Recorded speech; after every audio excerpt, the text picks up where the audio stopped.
supposed to start working now? Or is it not? I think it's streaming over here, but is it streaming on the YouTube? Let's see. YouTube. Yeah. Wait.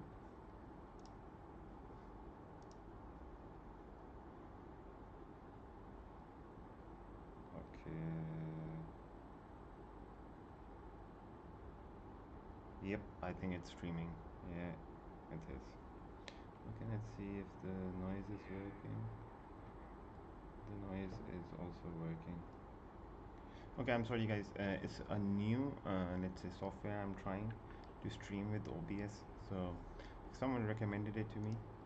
So I was like, yeah, might as well do it. Okay, can you guys hear me properly? Just let me know. So I should probably use the other audio of the webcam. So, but my box, not really. Let's see. Anyways, so since we have started, then let me know if the voice is an issue. So if it is an issue, then I will try to change it because it's a new software I'm trying and I'm not really that tech savvy. So, but still, I think it should be good enough. So if it's good enough, then we can start. You can let me know if the audio is bothering you, and I'll try to do something about it. Wait, let's see. Is there an audio output capture? Let's see. Is what is over here? They want tech. Okay. So let's see. Okay, but anyways, so I think before we waste more time on this software, I think I'll try to figure it out more so next time. But anyways, so we're gonna start with books that have been laying around and that I don't have a place to put in. So that would be the most convenient because I can't show you them on shelves, right? So the first book we're gonna go through is going to be Mansour al-Halaj, a Sufi on the Gibbet. So it's compiled by Ikram, what's Chagatai, right? So uh, this is a great book if you want to know about the doctrine of Mansour al-Halaj. Some of the things that he has said that a person might say is a bit shady. So it's a pretty good book. I went through it about I would say like a couple of years ago with Sheikh Mansour al-Haj, and it's a pretty good book. So the most fascinating thing regarding the book that I read was in regards to Iblis's, let's say, redemption arc. So Mansour al-Halaj has, let's say, a very favorable opinion of Iblis. So which is something that would actually go forward. So the way that it began was with Abu Qasim al-Junaid. So Abu Qasim al-Junaid was the teacher of Mansour al-Halaj for a time, and his sober Sufism was in essence followed for the next 3 centuries, up until the two different new types of Sufism emerged in Ibn Arabi and Sohrawardi. But before that, the main Sufism that was followed was of Abu Qasim al-Junaid. Wa alaikum assalam wa rahmatullah. So there's an incident that al-Junaid relates in his Risala in which he wanted to meet Iblis in essence, right? So one day he saw a person in his dream and he was pretty certain that this person was Iblis. And so when he asked him who he was, he said, I'm the one that you're seeking. So Abu Qasim al Junaid realized that this person is Iblis. And so he was seeking him out because he wanted to ask him a question, which is that, oh, cursed one, why did you not bow? Why did you not prostrate before Adam alayhi salam? And Iblis, in his usual cunning way, replied by saying that, how can a lover prostrate before someone else? So how can a lover prostrate before anyone apart from his beloved? So he tried to say that he loved Allah and so therefore he couldn't prostrate towards Adam alayhi salam. And so Imam Junaid says that he was quite bewildered by this response, right? Because the response made sense. But then a voice called out to him saying that the accursed one is lying to you, for if he truly loved the beloved, then he would do anything the beloved asks, even if it be against love, right? And so that way Imam Junaid related the incident. But this incident took on a very different notion as it went forward in Sufi literature. So one of the notions was with Mansur al-Halaj. So the way that Halaj, I probably think he got this from Abu Qasim al-Junaid. So the way that Halaj tried to spin this was that he tried to have an argument between Musa alayhi salam and Iblis, right? Lanatullah. So with in that argument, Mansur al-Halaj actually made Iblis win from Musa alayhi salam, which is like a quite deviation from what Abu Qasim al-Junaid was trying to say in the incident that he was relating. And what Mansur al-Halaj in essence tried to do was to frame Iblis as a victim. And there are even incidents of him trying to act like Iblis, right? So, and trying to say that Iblis is the king of fana and stuff like this. And this is something you would also find in later Sufism. So it largely comes from Mansur al-Halaj. So this favorable view of, let's say, Iblis. And so this then went forward, and this is covered in this book, by the way. So that's the only reason that I'm telling you of this, because we're talking about the book, right?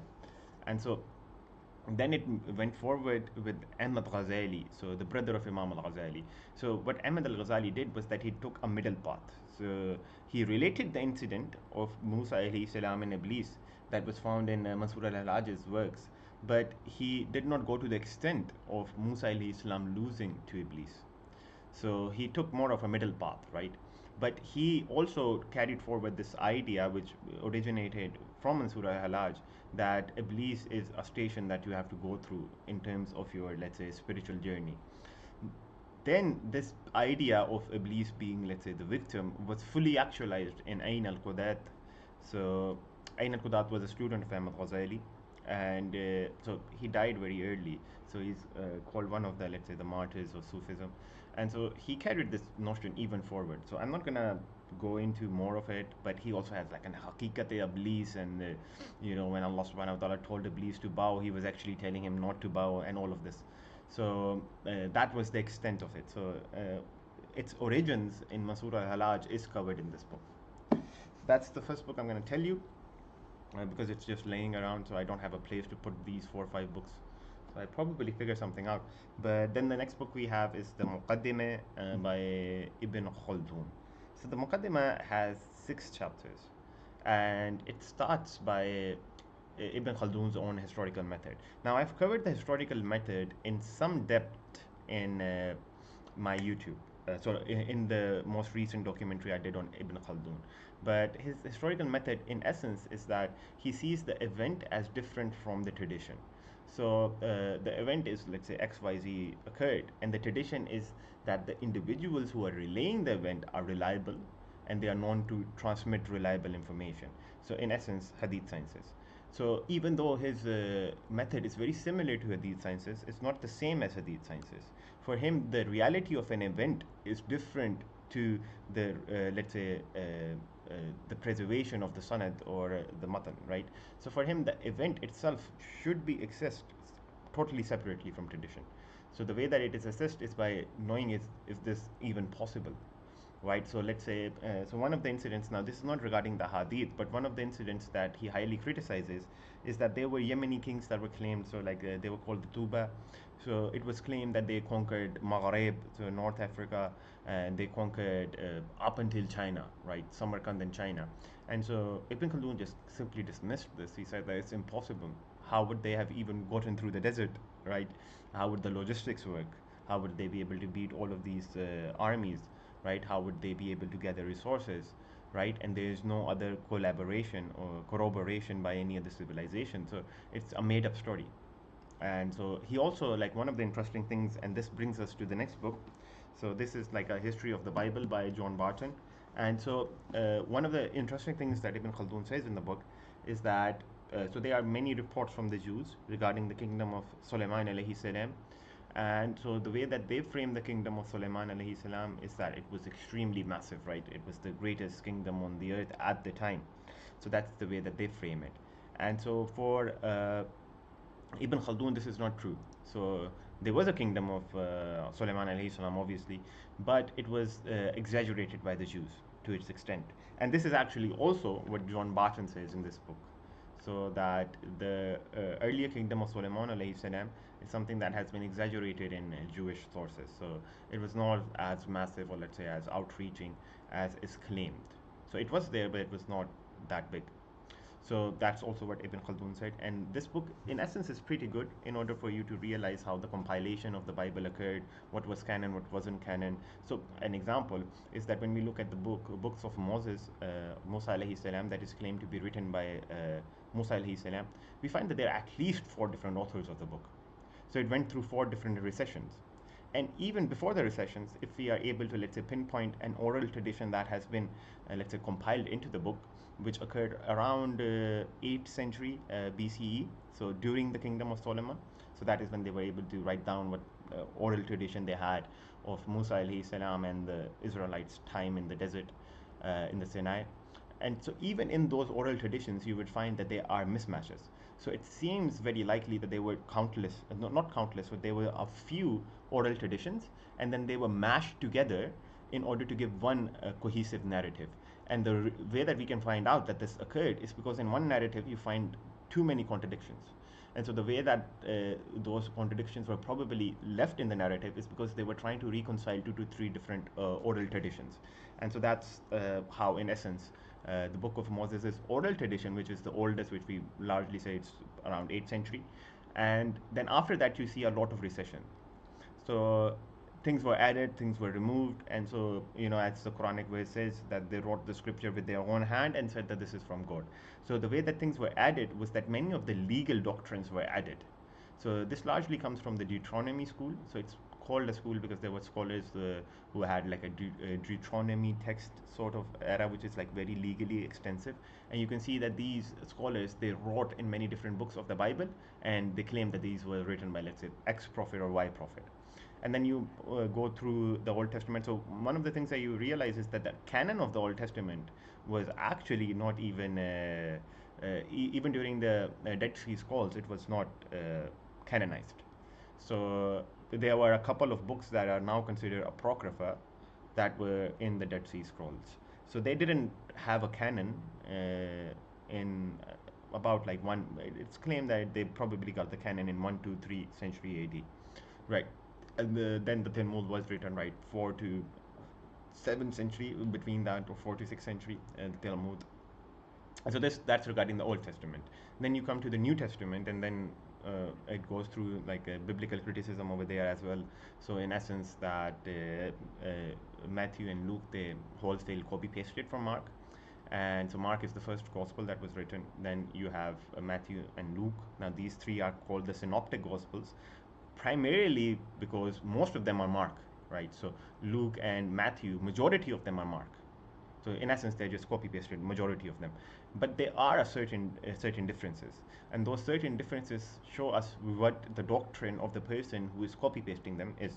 So Luke and Matthew are just pseudonyms. So we don't really know who wrote the books, but so we would. But these are like the traditionally claimed authors, so the disciples in essence. But they were copy pasting from Mark, and they were making some changes based upon doctrinal, let's say, differences with Mark. And then both of them also have texts that are identical. So this is where you probably see the exertion made of the Q source. So the Q source is in essence, so what the biblical scholars claim is that firstly, Matthew and Luke, they had Mark in front of them. So they were copy pasting Mark. And apart from that, they also had a different source that they were copy pasting. So this source is called Q, and the way that we know that this source existed is because Matthew and Luke are copy pasting, are writing something that is identical. And the only way that this could occur is that there was a source that were prior to both of them, which they are using. So this is called the Q source. These are mostly just sayings of Isa alayhi salam that probably have been orally transmitted, or maybe some fashion of, let's say, written down text exists of them. So this is just like taking you over what the book goes through. Then it also goes through how interpretation works. So they were the Christians, when they interpreted the Old Testament, they were extremely batini. So batini means they were trying to derive the inner of the text. because they were trying to find obviously the Trinity in it. And so they even had the saying of saying the Old Testament is the New Testament concealed and the New Testament is the Old Testament revealed. A very catchy saying, right? So they were doing very botany interpretations, because that's what groups that do not find their doctrine fully in the text have to do. They have to do botany interpretations. So they have to do metaphorical interpretations. So it's as it is said that if you squeeze a text hard enough, it will say whatever you want it to say. But moving forward, I don't want to spend too much time on the books, right? So we have an entire library to go through. So then we have the history of the Quranic text by Mustafa Azmi. So the late Mustafa Azmi has passed on. And so it's a defense of the basic narrative of the Muslims that the Quran is completely preserved. It goes through many of, let's say, modern criticisms that are made on, let's say, the compilation process, some linguistic points, and all of the different things. He goes through them. And he also does a comparison at the end of the book between the Bible and the Quran in their compilation and preservation. So it's a pretty good book. You should give it a read. Anything by Mustafa Azmi is great. So now moving forward, just to direct your attention above me, so this is Tafsir al-Kabir by Fakhruddin al-Razi. And let me take up these two books. Where do I place these books? There should be a place. This one not. Okay. So that is Tafsir al-Razi. So anyone who knows about Imam Razi would know that that is one of the greatest tafsirs that has ever been written. So the tafsir has everything. So it has rationality, it has kalam, it even has science.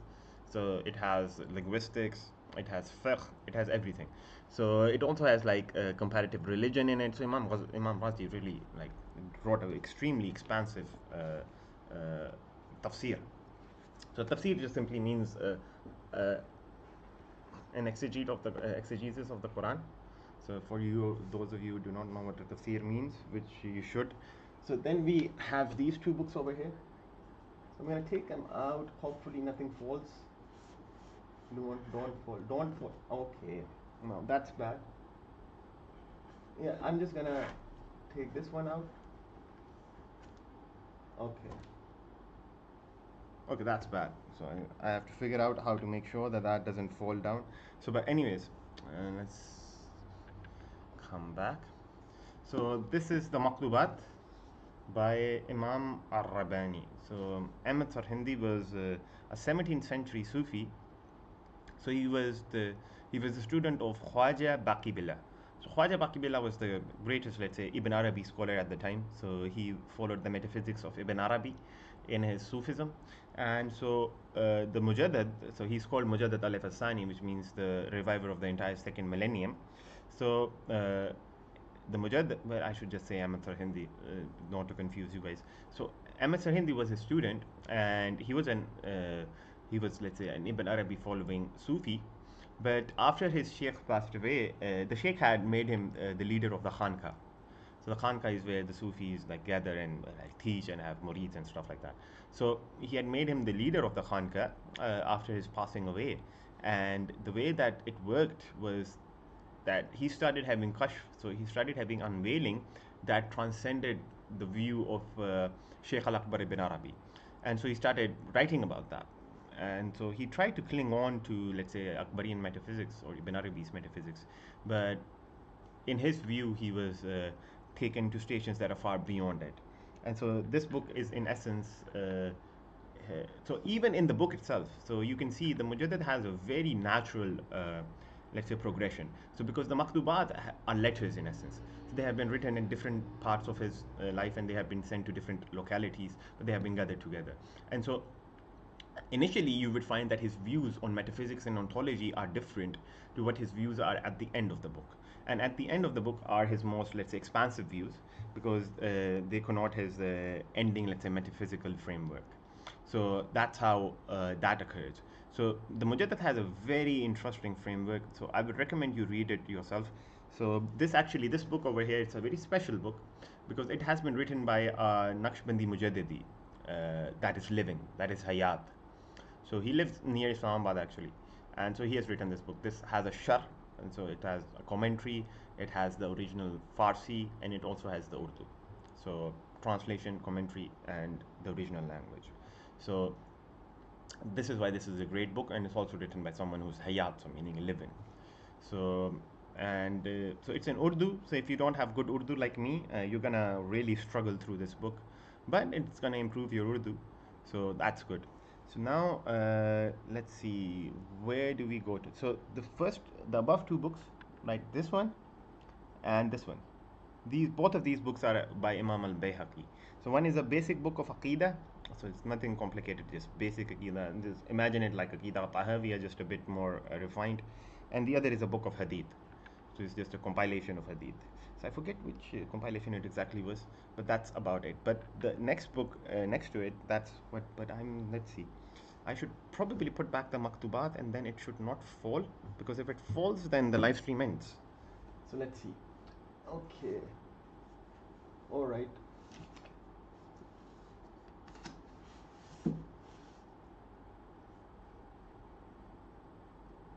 Okay, steady now, steady now. Please don't fall. Okay, that worked out.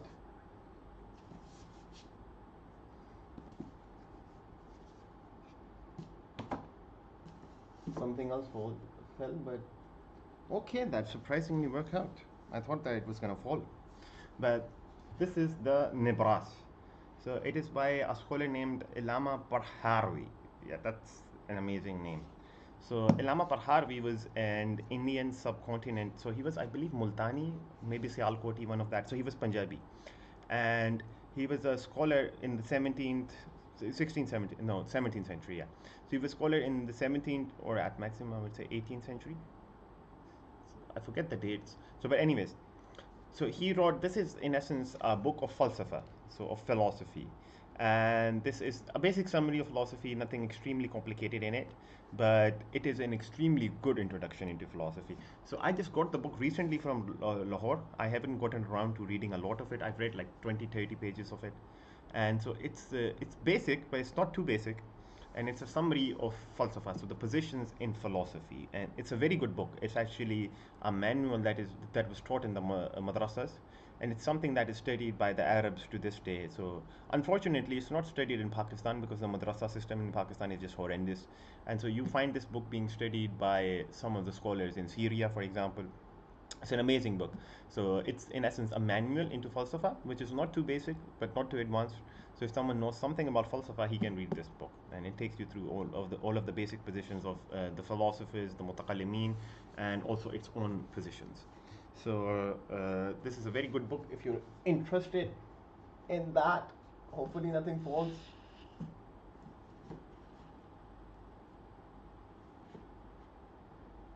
All right. So surprisingly, nothing fell. So then we're gonna move on to this one. So just gonna take out 3 books and go through them. Actually let's take out 4 of them. Yeah.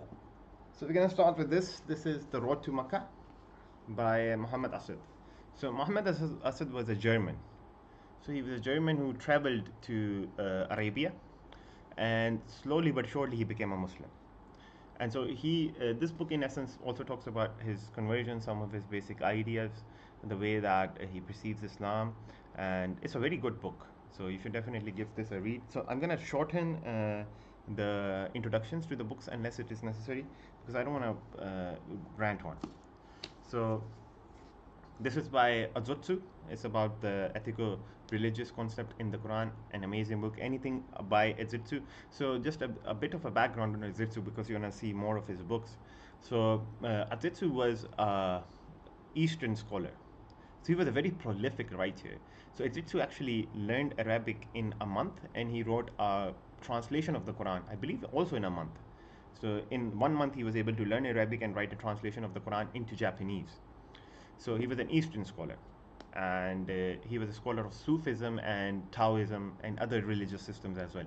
And I believe he knew 27 languages, something like that.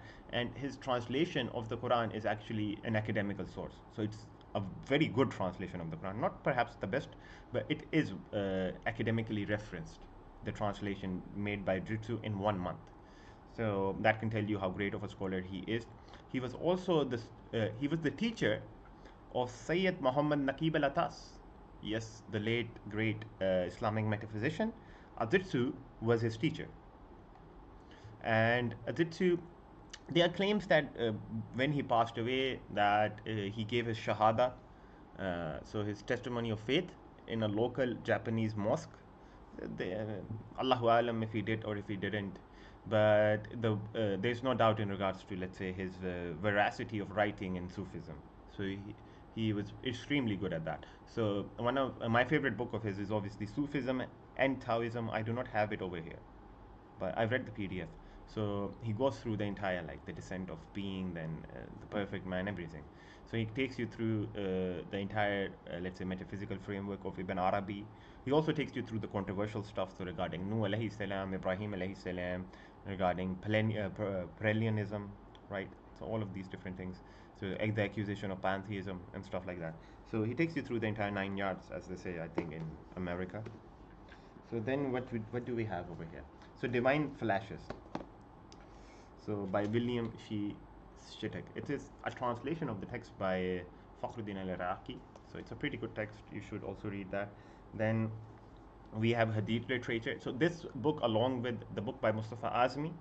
So Mustafa Azmi, what's the name of his book? I should have it over here somewhere. I think probably when we reach it, we will go through it.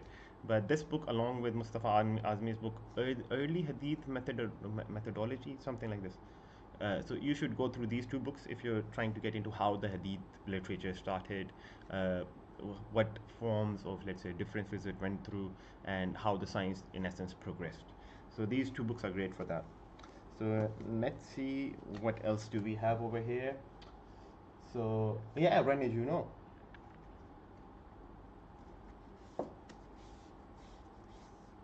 So if you want to know about Eastern traditions, so as they call Oriental doctrines in the West.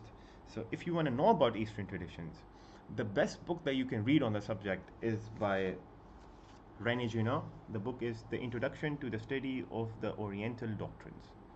So it's an amazing book. So it's in my view, it is one of the best works that, if not the best work, that René Junot has written.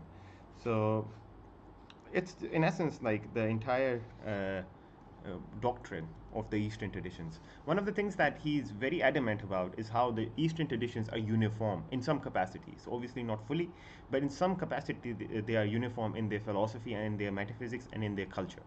So and he goes through like the metaphysics, the philosophy, the culture, the people, and everything that you need to know about the Eastern traditions. So it's actually, in my view, it's his greatest work. So I've not read the entirety of it, by the way. I've read like maybe, I think, 4 chapters, like half the book, because I don't read full books usually. So then you have Fundamental Symbols by René Junot. So it's regarding symbolism, so how symbolism works in language, how symbolism is a way to communicate between individuals who have some unveiling and stuff like that. So just a bit of a background on René Junot. So René Junot is the teacher of Martin Lings. And so René Junot was a perennialist, a French perennialist initially. So he wrote a lot on on Hinduism, on Christianity, on Sufism, on Islam. So one of his great books is like the Symbolism of the Cross.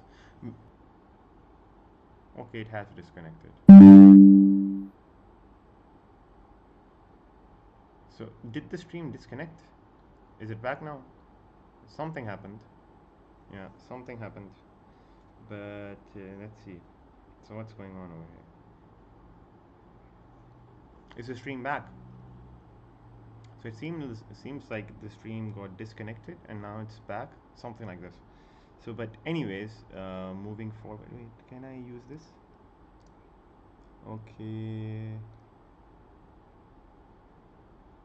Anyways, so fundamental symbols. Did you guys go see this? And if you didn't, then I can go through it again. But anyways, going forward from this, hopefully the stream is working fine now. I'm using a new software because someone told me you should use OBS, and so that's what I'm using. It's my first time, so probably that's why some issues are occurring, because I'm not tech savvy, as I told you. So anyways, I'm going to put these books back into their place, into their proper place, I should rather say, as an ashari. And so wait, Okay, now what I'm gonna do, I'm not gonna take out every single book because it gets pretty hectic, I think. So I'm just gonna point to them, and if a need arises to take them out, then I'm gonna take them out. Otherwise, I'm just gonna point to the books, and you guys need to be more perceptive, inshallah. So let's see. So what else do we have over here? So we have some books by William Sheet Chittick. So what we have is Imaginal Words. This is also Ashar. I haven't read it, by the way, so I'm not going to act like I did. So Faith and Practice, I've actually read this book. It's pretty good. It's regarding the connection between what practice is and what faith is. Then you have Cosmos and Transcendence. So this person is actually very interesting. It's Wolfgang Smith. Yeah. So he was, I believe, an astrophysicist, and so he writes a lot on basic, let's say, a lot of sciences and their interaction with the ancient sciences. And so he has a very critical view of, let's say, science, and but his books are pretty good. So what he does is that, in essence, his entire stick, if that's appropriate to say, is transcending beyond like basic physicalism, transcending beyond reductionism, transcending beyond believing that science is the only way to attain truth. And so, since he's a scientist, many of his books are great. So he has a book on quantum mechanics as well, but I haven't read that. So Cosmos and Transcendence is extremely good book in regards to that subject. So, oh yes, wait.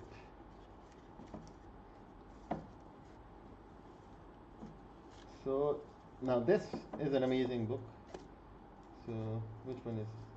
So Plight of the Modern Man is by Hussein Nasr. So it's regarding the crisis of modernity in essence.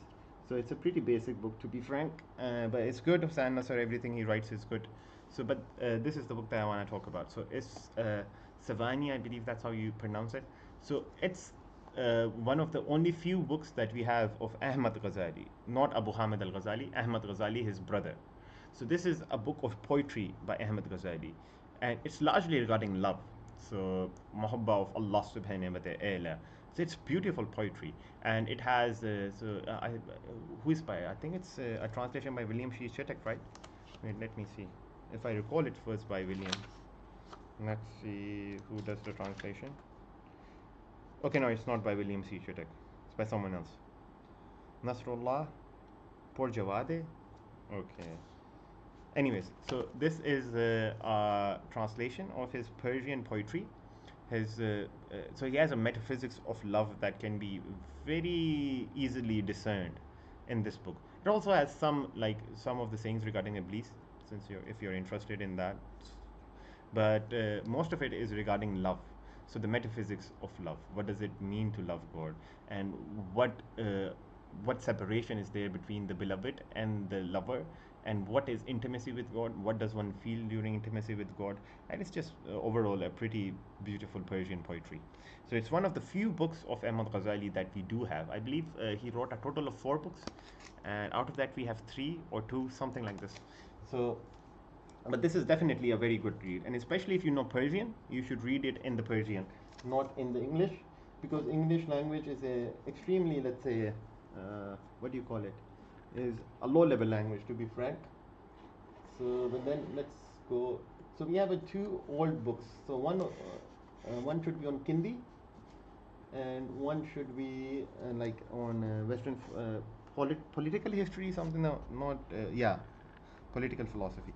So this is a pretty old edition book. So it's on European political philosophy. So I've read parts of it. It's actually a pretty good book. So it goes through like the theories that people have derived from the Old Testament and New Testament. Then it goes through theories that have transcended that. Then theories of the fathers, so of Augustine and stuff like that. So it goes through the entire, let's say, so the conflict between the state and church, the pope, stuff like that. So it takes you through the entirety of, let's say, European political philosophy. So it's a pretty good book in regards to that. So, but as you can see, it's pretty withered. So it has like a old feel to it. So if you do not get a disease from the book, you're good to go.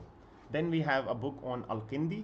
So this is also a pretty old book. It takes you through the doctrine of Al-Kindi. So one of the things that would surprise you is Al-Kindi isn't like a pure philosopher. So not, well, he is a philosopher, but he has a lot of mixed views.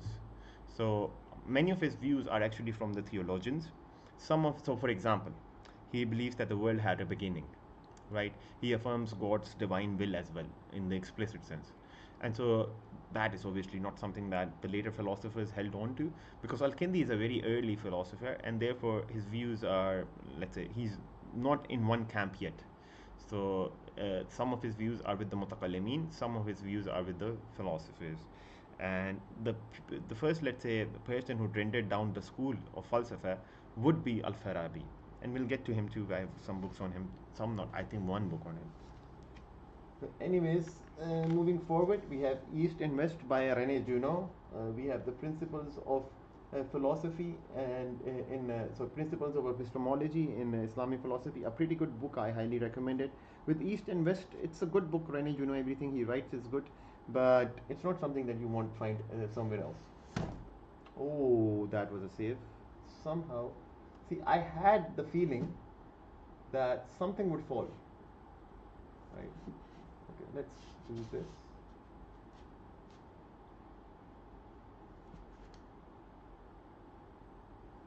Okay, I think we'll figure that out later. So then we have Shah Waliullah and his times. So this is a pretty good book in regards to, let's say, the context in which Shah Waliullah was living, and his political and religious thought in general. So Shah Waliullah was very interesting definitely in his political views. So he actually predicted the rise of like nation states, and so the books fell again. But I think we'll move on. Can't really do much about it. Yeah, we're gonna move on. So, but there's what was I talking about? Shawaliullah, right? So he predicted the rise of the nation states, and he predicted the rise of, so anything on critical history method applied to hadith and refuting it. Yes, we will get to that. I have just the book for you, inshallah. But anyways, so Shah Waliullah was extremely important in his political philosophy. So much of what else he writes isn't really that complex. So he writes like basic Ashari stuff and basic Sufi stuff. So he was a Sufi, an Ashari, Hanafi.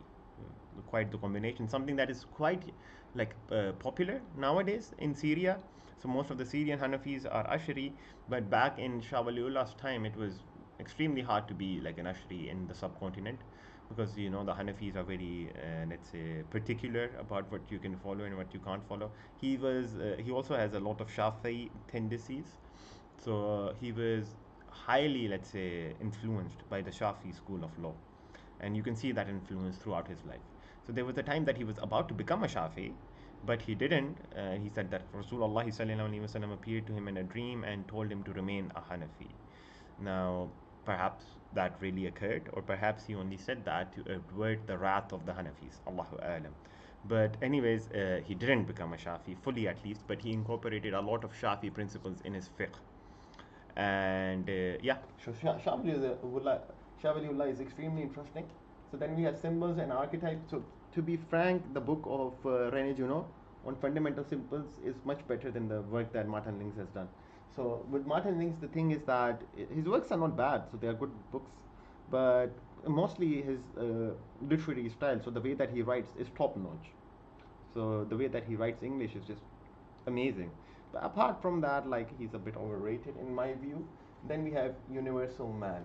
So like, this is a very important book in Islamic history, so I'm gonna bring it out. Aja bhai. Wait, give me a second.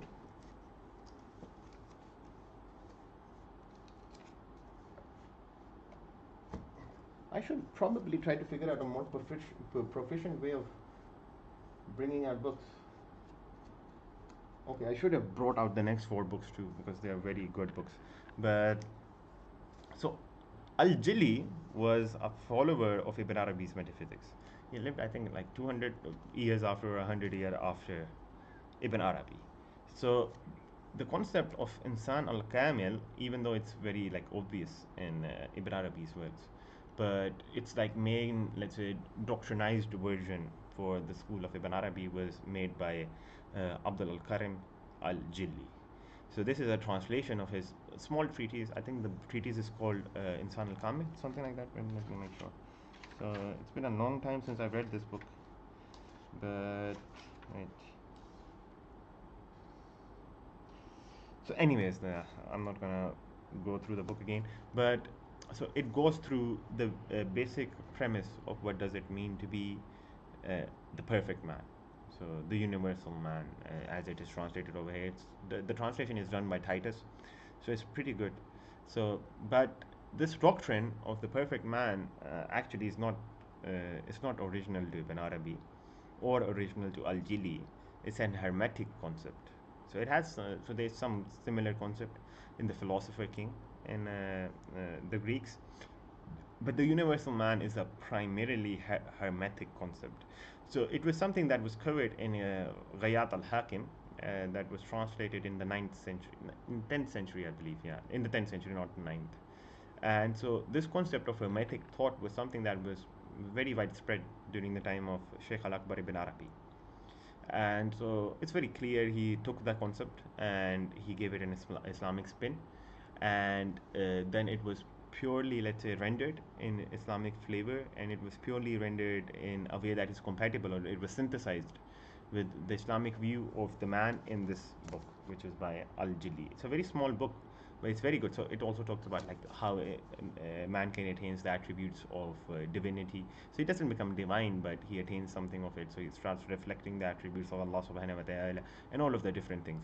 So, but the concept of the perfect man is taken from Hermetic thought, and this is its, let's say, synthesized Islamic rendering. So, anyways, moving forward from that, so then I have to. So, I believe someone was asking regarding the modern critical historical method, right? And let's say a book on it or something that is against it. So, this book is great for that. So, it's on chance origins of Mohammedan jurisprudence. So, Joseph Shant, or Schacht, I don't know how you pronounce it, but he was an Orientalist, I believe, in the in the later 19th century and the early 20th century, something like that. And so this person had a lot of opinions on Islam, and almost all of those opinions have been rejected in modern academia. But he had he was highly prejudiced uh, against Islam. So he was a academic, like he was a proper academic, but his prejudice can be seen. The entire myth of Imam al-Ghazali leading to the decline of the sciences in Islam was held by him, and also another German. What Goldesher was his name. So that person too. So it has been refuted now. No one holds to it anymore. But these were notions that they began. And then there was also the notion that the Hadith are forgeries, right? In essence, written in Umayyad courts or Abbasid courts. And so this was the view in the early 20th century and the later 19th century.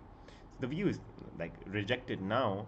So, but this was their view. And so over here in the book, Origins of Mohammedan Jurisprudence, what Schacht tries to do, or Shant, whatever you want to call him, I have no clue how you pronounce that name. But what, in essence, because I read the book actually while I was doing my master's, sorry, not my master's, my bachelor's in law, so I also had a course on Islamic law, and so the two books that were extra readings was one of these books that the refutation is written by Mustafa Azmi, and the other book was an introduction into Islamic law by Wail Halak. So, but anyways, so he wrote this book. In essence, what he tries to do is that he says that Sunnah referred to only the practice of the people. It never referred to what the Prophet ﷺ said, and that hadith were later added on into fiqh in order to justify positions that were not found, let's say, in the Sunnah of the people.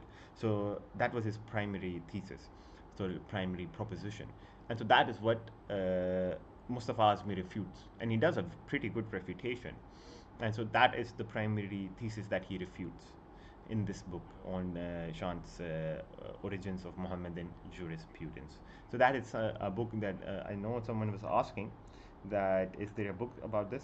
So that you should, this is one of the books. And the other book, also which Mustafa Azmi does go into some depth on this, is Early Hadith Methodology, I believe it's called. So these two books by Mustafa Azmi are great for that. But then we have, okay. So Science of the Cosmos and Science of the Soul. So William C. Shittek.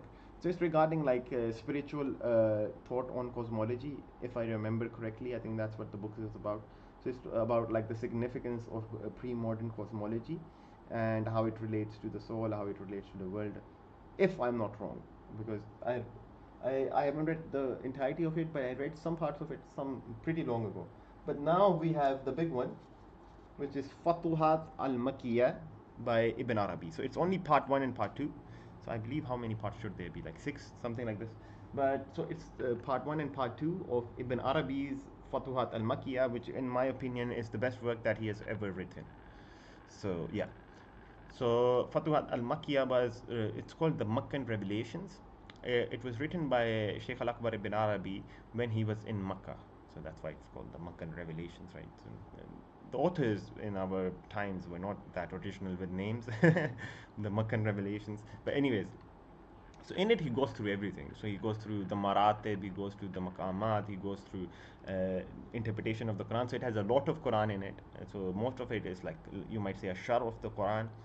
And so he goes through also his metaphysical framework. So most of the quotations that you actually see from Ibn Arabi is from Fatuhat al-Makkiyah. So for example, that famous quotation is that it is he who is sought in every phase.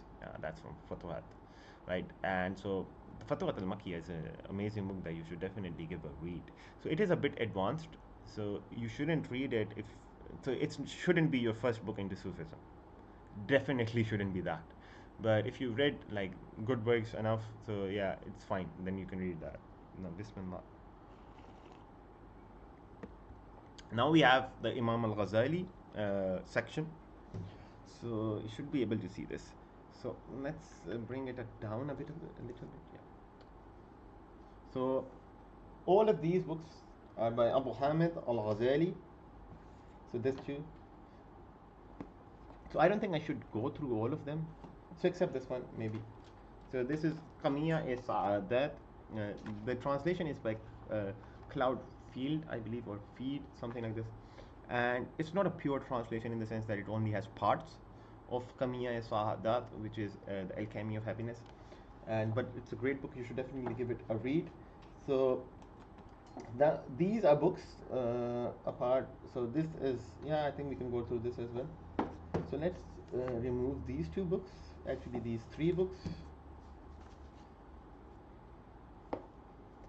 Yeah. So now all of this is Ihya Ulumuddin up until here. So Riyadat al-Nafs, then we have his book on Muhabba, then we have his Dam al-Kibr wal Ujab, then we have his Dhikr al-Maut. So these are books from Ihya that have been translated. Then we have Conduct in Travel, then we have Intention, his book on intention, his book on eating. Then we have his book on the lawful, Kitab al-Halal wal-Haram. Then we have his book on patience, Kitab al-Sabr wal-Shukr. Then we have his book on abstinence, Kitab al-Zuhd. Apart from that, then we have these 3 books. So now, this is a book that we're covering in our live streams. So this is Imam al-Ghazali's Shar on the 99 names of Allah. So he goes through the entirety of the 99 names of Allah. So we are covering this in our live streams. So inshallah, we're going to cover another 5 names on Thursday. Today is Tuesday, right? So we do streams on Thursday. So we're going to cover another 5 names on Thursday from this book. We have covered 30 so far, I believe. And so it's a shar on the 99 names of Allah. It's one of the most beautiful commentaries on the names of Allah that is ever written. It also starts with perhaps one of the best expositions on the name and the named. So what's the difference between the name and the named? Are they the same? Are they different? And so on and so forth. So that is that is amazing as a book that you should read. It's actually, I think it's definitely one of the best explanations of the names of Allah and what man can understand from them and what counsel he can take from them. So you should definitely give it a read. I think it's a must-read book. Then we have Mishkat al-Anwar. So Mishkat al-Anwar is Imam al-Ghazali's commentary on the verse of lights. So the verse of lights. Wait, let me just bring it up so I can tell you. So I can recite. Well, not recite, but I can tell you what it says. So in Surah Nur, verse of lights. So the entire book is a commentary of it. It has 3 chapters, and It is, let's say, verse of lights in Quran. Why are they giving me Bible renditions? Allahu A'lam. Yep, so it's the 35th chapter. Sorry, 35th verse of Surah Al Nur. Allah is the light of the heavens and earth. His light is like a niche in which there is a lamp. The lamp is in a crystal. The crystal is like a shining star, lit from the oil of a blessed olive tree located neither to the east nor the west, whose oil would almost glow even without being touched by fire. Light upon light, Allah guides whomever He wills to His light. And Allah sets forth parables for humanity, for Allah has knowledge of all things. So it is a shar of this one verse by Abu Hamid al-Ghazali. So it's a beautiful shara, and you should definitely give it a read. So now there's some dispute on the book's authenticity. So Imam Subki, for example, rejected the book as being from Imam Ghazali. There were other authors who rejected it as being from Imam Ghazali. So Imam Razi, for example, said that the first two chapters were the same, but they were different renditions of the third chapter. Then you have like the modern scholar Montgomery Watt. He also rejects the third chapter as being from Imam al-Ghazali. So definitely read the book, but read it with a pinch of salt. It might not have been written by the Imam after all, or it might have additions. But the book isn't that, let's say, so people try to make a lot out of the third chapter. So perhaps you can make a lot out of it, but it's not really that relevant in my opinion in the study of Abu Hamid al-Ghazali. The book is pretty beautiful. So one of the things that Imam al-Ghazali talks about is, let's say, the interpretations of verses. He talks about the ascent of the human being through lights. So the first light he might see would be an angel, and so this is after unveiling has occurred. So then he might bow to that angel thinking that's God, but then he would realize that God is not something that could be understood, and so then he realizes that this is an angel and goes forth and so on and so forth. He also talks about how he rejects individuals who reject the dair of the verse. So he gives an interpretation, a spiritual interpretation of Allah subhanahu wa ta'ala telling Musa alayhi salam to take off his shoes, right, before he enters, because this is a blessed place. And so he does a metaphorical. So I believe the shar he does is that it's talking about his human attributes. So he needs to take them off. He needs to remove them. That's what the shoes symbolize. But then he also goes on to say that this does not mean that Musa alayhi salam was not also told to take off his literal shoes. So if a person does do that, so if he says that it's only referring to his human attributes and not to the actual shoe, then this person has committed kufr. So because he has rejected the Quran. So it is talking about him taking off his shoes as well as his human attributes. So it has two understandings, one in the Dahir sense and one in the Batin sense. So that's what the Imam talks about. So it's a pretty good book. You should definitely give it a read. It's very small as well, and too much is made of it. But anyways, we're gonna move on. We have still a lot of books to cover, man. How long has the stream gone on for? 54 minutes, and I don't think we are even. Okay, let's talk about Mishkat al Anwar then. Okay, so some people say Mishkat al Anwar. Walaikum assalam wa rahmatullahi wa barakatuh. And thank you for loving my channel, Osama. Let's see if there are any other questions. Not a lot of questions. So some people do say. So the only person who, so in terms of it being Ishraqi, the only person I've ever heard say that is Hassan Spiker, and I have no clue where he gets that from. So it's not Ishraqi. So I have no clue how someone can say it's Ishraqi, because he has no concept, the Imam, of there being a Nur Anwar. And then so the only thing that a person can do is say that he has some analogies of light, so gradations of light, but the Imam is not speaking of it as if they are like gradations of creation in a descending order. He's speaking of it in gradations of purity, right, as you get nearer to the source, which is Allah subhanahu wa ta'ala. At least that's my own interpretation. So that is my view in terms of at least what the first two chapters are saying. The third one says the same thing, but the third is different in some regards. So, but that's definitely what the first two chapters are saying. So it's not talking about gradation, it's talking about the spiritual journey and getting from, let's say, multiplicity to simplicity, or getting from impurity to purity. And so it talks about different maratib. So it's not Ishraqi. The only thing that is somewhat Ishraqi is the analogies he uses. But those analogies are not Ishraqi analogies. The Ishraqis just use them. So they are analogies from way before Imam al-Ghazali. So are we now to say that Abu Qasim al-Junayd is like an Ishraqi simply because he uses light analogies? Like, yani that's a very weak argument.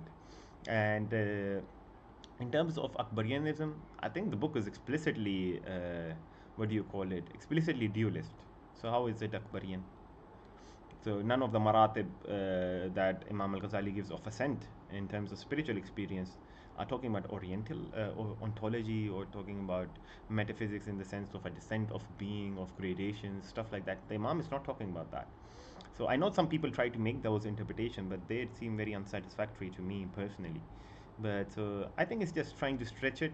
So the book is mystical, and so therefore any book that is mystical can have different interpretations of the book, and so therefore everyone wants to claim al-Ghazali, and so an Ishraqi would say, oh look, this is the Imam being a proto-Ishraqi, and then another person might say, oh look, this is the Imam being a proto-Akbari. None of those two things are true. The Imam had a very unique metaphysical framework, which is something that you can read in his Dhikr al-Maut. He goes through it. There is also a book that you can find on ghazali.org. It's called Ajaib al-Qalb. So I've actually covered it. Well, not covered the book, but I've used it as a metaphysical, as a resource of his metaphysical views in my article done on traversing tradition, which is called The Journey of the Wayfarers. So I use that book in it, and I also use other parts of Imam al-Ghazali's works. But his metaphysical framework is very different to the Akbarians or to the Ishraqis. And some parts of it are highly unique to himself, so meaning that they do not come from others. So I think that's a bit too much of a stretch to say. So no, I've not read The Secrets of Divine Love. No, I've not read that. So where do I study? So I did my bachelor's like 3 years ago, so I haven't pursued a master's. Might do so, but haven't done so far. So I don't study in an institution, if that's what you're asking. So it's all self-study. But wait, let me place these back, and then we're gonna move forward. We still have a lot of books to cover, man. So I might do a part 2 because there's just too many books. But let us get done with this, inshallah. And yeah, no, this is how it works better. Yeah. So still have a lot of more books to do, so let's see. So we have the teachings of Stoicism by the book of well, I'm not going to pronounce that, Epictetus, something like that. And so I haven't read this yet, but this is supposed to be like so I've read Marcus Aurelius's Meditations. So it's very basic stuff, to be honest. Basic zohd and some like basic wisdom. So this is supposed to be something better than that. And the teachings of a Stoic. But you can see the book. And yeah, so I haven't read it, so I can't say much on it. So, but these books I have read. So we obviously have the the Communist Manifesto, since you know I'm about to take over Pakistan, and yeah, I'm gonna put a famine in Punjab, right? And I'm gonna force my view in KPK. Yeah, so preparing myself for that. But yeah, the Communist Manifesto. So I used to be into Marxist thought previously. So no, and by the way, I'm not a Marxist. A'udhu billah. So I'm not a Marxist. But yeah, so that's the Communist Manifesto. Then we have Ludwig Wittgenstein and his book. So it's a book of continental philosophy. I've read parts of it, and yeah, it's a pretty good book. So Wittgenstein is very interesting in his views. So his views are very unorthodox, but his views on language, his view. So he has a very similar view to Ibn Taymiyyah, for example. So he rejects definitions, and so his philosophy is very. Uh, I what's the word that you have for a person like that? Nominalistic, I believe that's what you call it. Yeah, so his philosophy is very much so like that. And so, but he is, it's a bit vague, his philosophy, but yeah, I like it. He's taking like the Western paradigm to its natural conclusion, I would say. So then we have Michael Foucault on why society must be defended. So an interesting thing about Michael Foucault is that even though he was a extreme leftist, but much of his elucidations on politics and much of his elucidations on law are very good, extremely good, in fact. And so, this is also a pretty good book, and so you should definitely give this a read. And so, then we have the Penguin Book of Existential Philosophy. I haven't read this yet, I just got it from Lahore. Haven't gotten the time to read it, but it looks pretty good. And wait, so I think we're gonna like speed run through the rest of the books because we do not have enough time for them. So let's see. So we have Defending Muhammad Sallallahu Alaihi Wasallam in Modernity by Sher Ali Tareen. Amazing book. Then we have two books on Ibn Arabi. Then we have Medicine of the Prophet, Tib al-Nabi, I believe it's called Sallallahu Alaihi Wasallam. It's by Imam al-Subki. So not Imam al-Subki, Imam al-Suyuti. So it's a book on prophetic medicine by the great polymath Jalal al-Din al-Suyuti. And then we have Ibn Arabi. So I believe a biography of Ibn Arabi. I haven't given it a read. So it's called The Secrets of Voyaging. Then we have the. Did I forget to cover? Wait. So then we have the Metaphysics of Healing, Ash-Shifa by Ibn Sina. So I've actually read the book in its entirety. It's only on his metaphysics, so the part of the book that's on metaphysics. The entirety, well, can you even see the book? You can't. Wait. So I guess we're gonna bring it out then.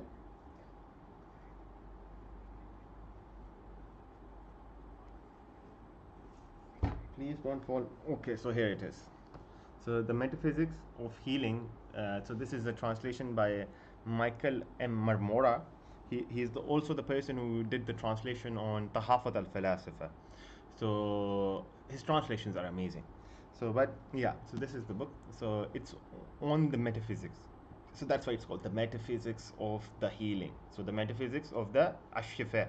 That's what it means. So just to tell you what he's trying to say over here. So I've read the entirety of the book. It's a pretty thick book, and it's regarding the metaphysics of Ibn Sina. So Ibn Sina goes through necessitarianism, he goes through divine will, he goes through how multiplicity arises from oneness, he goes through all of these different things.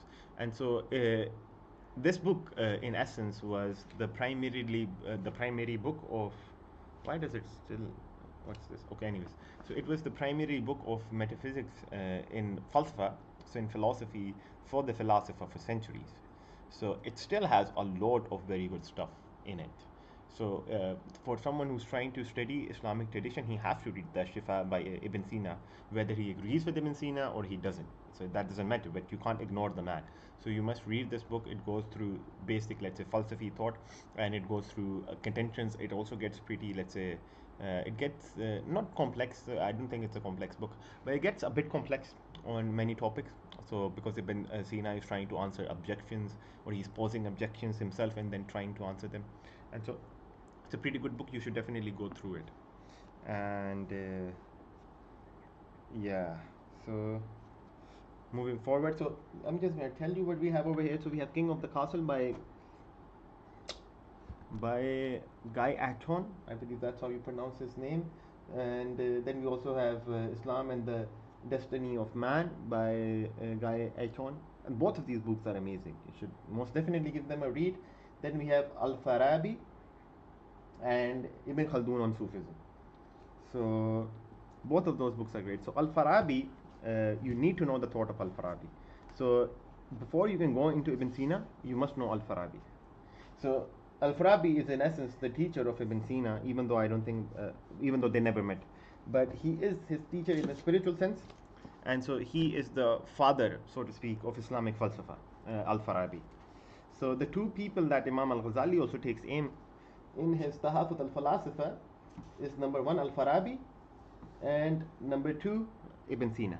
So because those two are in essence what you call Islamic falsafa, before like the classical era. So he also has like, you also have Fakhruddin Razi and stuff like that, but that's later.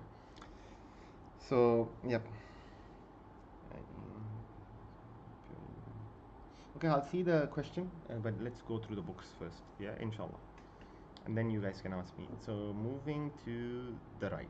So this over here is the Tafsir by al-Madudi. So Maulana Madudi, this is his Tafsir. It's a pretty good Tafsir. So but pretty basic. And then let's see. So this is one of the. So this is Kashf al-Majub by. Wait, let me bring it out because you can't see that. So this is Kashf al-Majub by Data Sahib Ali al-Hujweri. This is a very basic introduction into Sufism. So it goes through like the biographies, like one-page biographies, sometimes not even that, of famous Sufis. Then it goes through the explanation, definitions of many Sufi terms, and so it's in essence like Risala al-Kushairiya, the same thing. Then you have Imam al-Razi's refutation of the anthropomorphists. So right over here, it's an Urdu translation. Yep. So it's a refutation of the Mujassima in essence. So then you have Shah Waliullah, his religious and political thoughts. So it is also a compilation of essays by the same person who did the compilation of the essays by On Mansour al-Halaj. Then what is this book in the middle that I can't see? Oh yeah, Hidden Caliphate. So wait, can you guys see it? Let me bring it out. Come on, dude. Yeah, so it's by Walid Ziyad, Hidden Caliphate. So it's talking about Naqshbandi Sufi networks of resistance during the British era. So they were Naqshbandi Sufi resistant networks throughout the subcontinent during the British reign that were fighting against the British. So it's a book on that. It's a pretty good book. We have talked about its significance in some capacity in live streams. So when we have done live streams on the channel, on also Sher Shah's channel, you can check those live streams out. Then we have the doctrine of the Sufis. Then we also have Hadith and Sunnah, ideals and realities. So a person who's interested in Hadith, he should definitely go through this. So Hadith and ideals by P.K. Koya, and Hadith and Sunnah, ideas and realities. So you should definitely go through this book. Then we have Alchemy by Titus. So it's a basic introduction into the science of alchemy. So if you wanna attain eternal youth, you definitely should give this a read. No, I'm just kidding, but yeah, it's a good book. You should give it a read if you're trying to understand what alchemy even was. So many of the things that you might hear on popular media is not true about alchemy, but you should give this book a read. So it will give you like a basic introduction, because alchemy, whether you like it or not, it was a quintessential science in the ancient world. Someone like, for example, Isaac Newton was an alchemist. So many of the early scientists were alchemists before we had a divide of the sciences. So you should definitely give that a read. Then we have Spain, Under the Crescent Moon. So it's a book regarding Islam in Spain and the way that Spain was during the Muslims, and it was amazing, by the way. So it's perhaps one of the greatest civilizations that ever existed in Muslim Spain. So, but gonna move on because there's a lot of book and I want to cover all of them. If I can't cover all of them, I might do a part 2, but I don't really want to do a part 2, man. But anyways, so then we have Prolegomena to the Metaphysics of Islam. It is by, well, I'm just gonna bring it out. So it is the Prolegomena by the Metaphysics of Islam by Naqib al-Atas. So this is a great book. So it takes you through the basic metaphysical framework of the Muslims. It starts by, how did it start? So I've read the entire book, but I don't recall how it started. Let's see. So I think it starts by like basic criticism of the modern concept of man, right? And how the West had reduced man to his basic, let's say, elements in terms of his earning and stuff like that. So it's, I think it starts in the same way that the Sheikh starts Islam and secularism. So there's a video on Islam and secularism coming up on my channel, by the way, so wait for that. But it goes through the basic descent of being. So it has entire, let's say, figures, not figures, but graphs, so to say, that outline the descent of being in Akbarian thought. So you have the Ahadiyya, the inner, the Batin, the Dair. Then you have Wahadaniya. Wait, actually, let me just show it to you.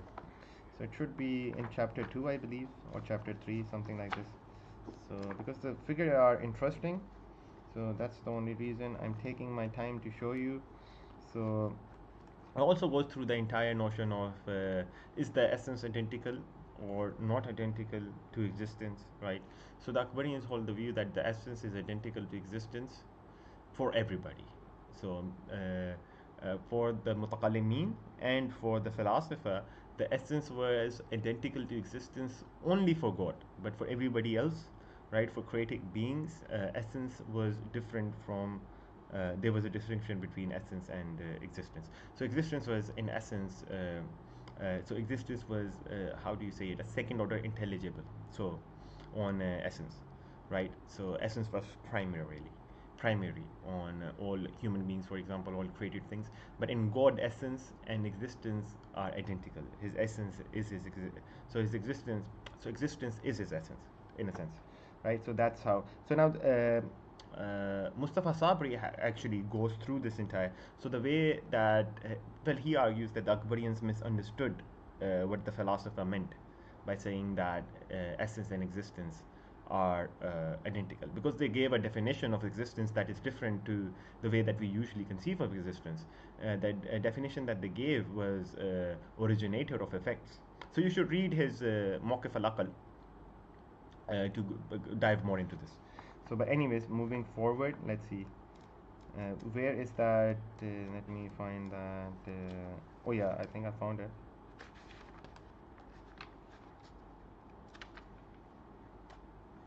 Okay, so this is regarding, like, so it goes through what the human so I've used this book in my article that I've written on the journey on the wayfarers. So Sheikh Al-Atas in essence goes through how so it's the entire philosophy of the acquired intellect. So man's intellect is only potential by nature, and so it requires the assistance of something that is called the intellect in action, and then it becomes, so as it goes through the stations, it becomes the acquired intellect, and so it must have connection with the active intellect, which is seen as the angel Gabriel, and so on and so forth. So I have actually covered this in my article done on traversing tradition, which you can read. It's called Journey of the Wayfarers. So, but this is like, in essence, like a very small rendition of it, right now. And I think like his metaphysical framework was prior to that, wasn't it? Let's see. There should be a descent of being, or let's say gradation of being concept over here. Should be somewhere. I think it's in front.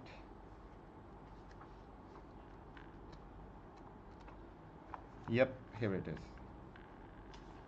So this is regarding the most holy infusion. So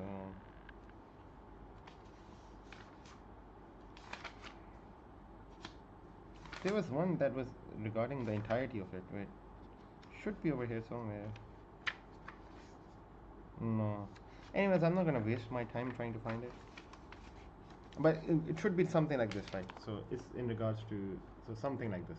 So it has figures, it goes through the entire Akbarian maratib and stuff like that. So you should definitely give this book a read if you're interested in the Akbarian philosophy. So meaning the philosophy of Sheikh al-Akbar ibn Arabi as interpreted in Falsafa. So this is a great book for that. Another book that you can read on top of this or with this is the book of Sheikh al-Atas's teacher, which is Adursu. So Adursu has the book Sufism and Taoism. You can read that book as well. So then we have Islamic Fundamentalism and the Betrayal of Tradition by Joseph Lombard. Now, so this is a book in regards to how both of the different types, let's say, have betrayed the Islamic tradition. So both the people who are calling for, let's say, a caliphate, but they are calling for it in their own terminology or in their own senses. So they have betrayed the tradition because what they perceive of a caliphate is something that never existed, and so they are just innovating, let's say, their own concept.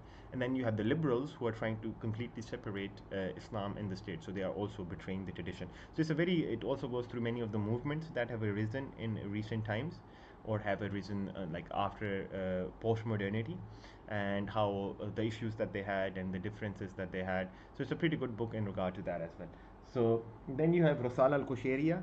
So actually I'm going to take this out. So Risala al-Qushayriya, it is written by Imam al-Qushayri. So Imam al-Qushayri was a student of Imam Sulami, and who was a student of al-Israbadi, I believe he's called al-Israbadi, something like this, who was a student of al-Shibli. So this is Junaidi Sufism in essence. So he was an Ashari and he was a Sufi, and so this book is a basic introduction into Sufi thought. So it goes through some biographies of the Sufi masters, so to speak. So it has biographies of almost everybody you can think of. The biographies are very short, but it has them. That it goes through many of the different, let's say, words that the Sufi use and their definitions. So, for example, muhabbat. So, what does it mean to have love of God? What does it mean to have doq? What does it mean to have tasting? Right. So, doq means tasting. What does it mean to have intimacy with God? And all of these different things. It also goes through the stations that the Sufi are talking about. So, Sufi have stations, maratib, right? So, it goes through that. So, it is one of the quintessential introductions into Sufism, written by a Sufi himself, right? So you should definitely give this a read if you're interested in Sufism but don't know where to start. Qushayri, you can never go wrong with Risala al-Qushayriya. Then you have wait, okay, oh yeah, the concept of belief in Islamic theology. So this is by Atutsu.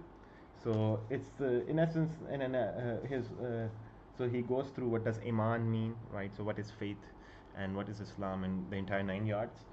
Then you have the Gulistan.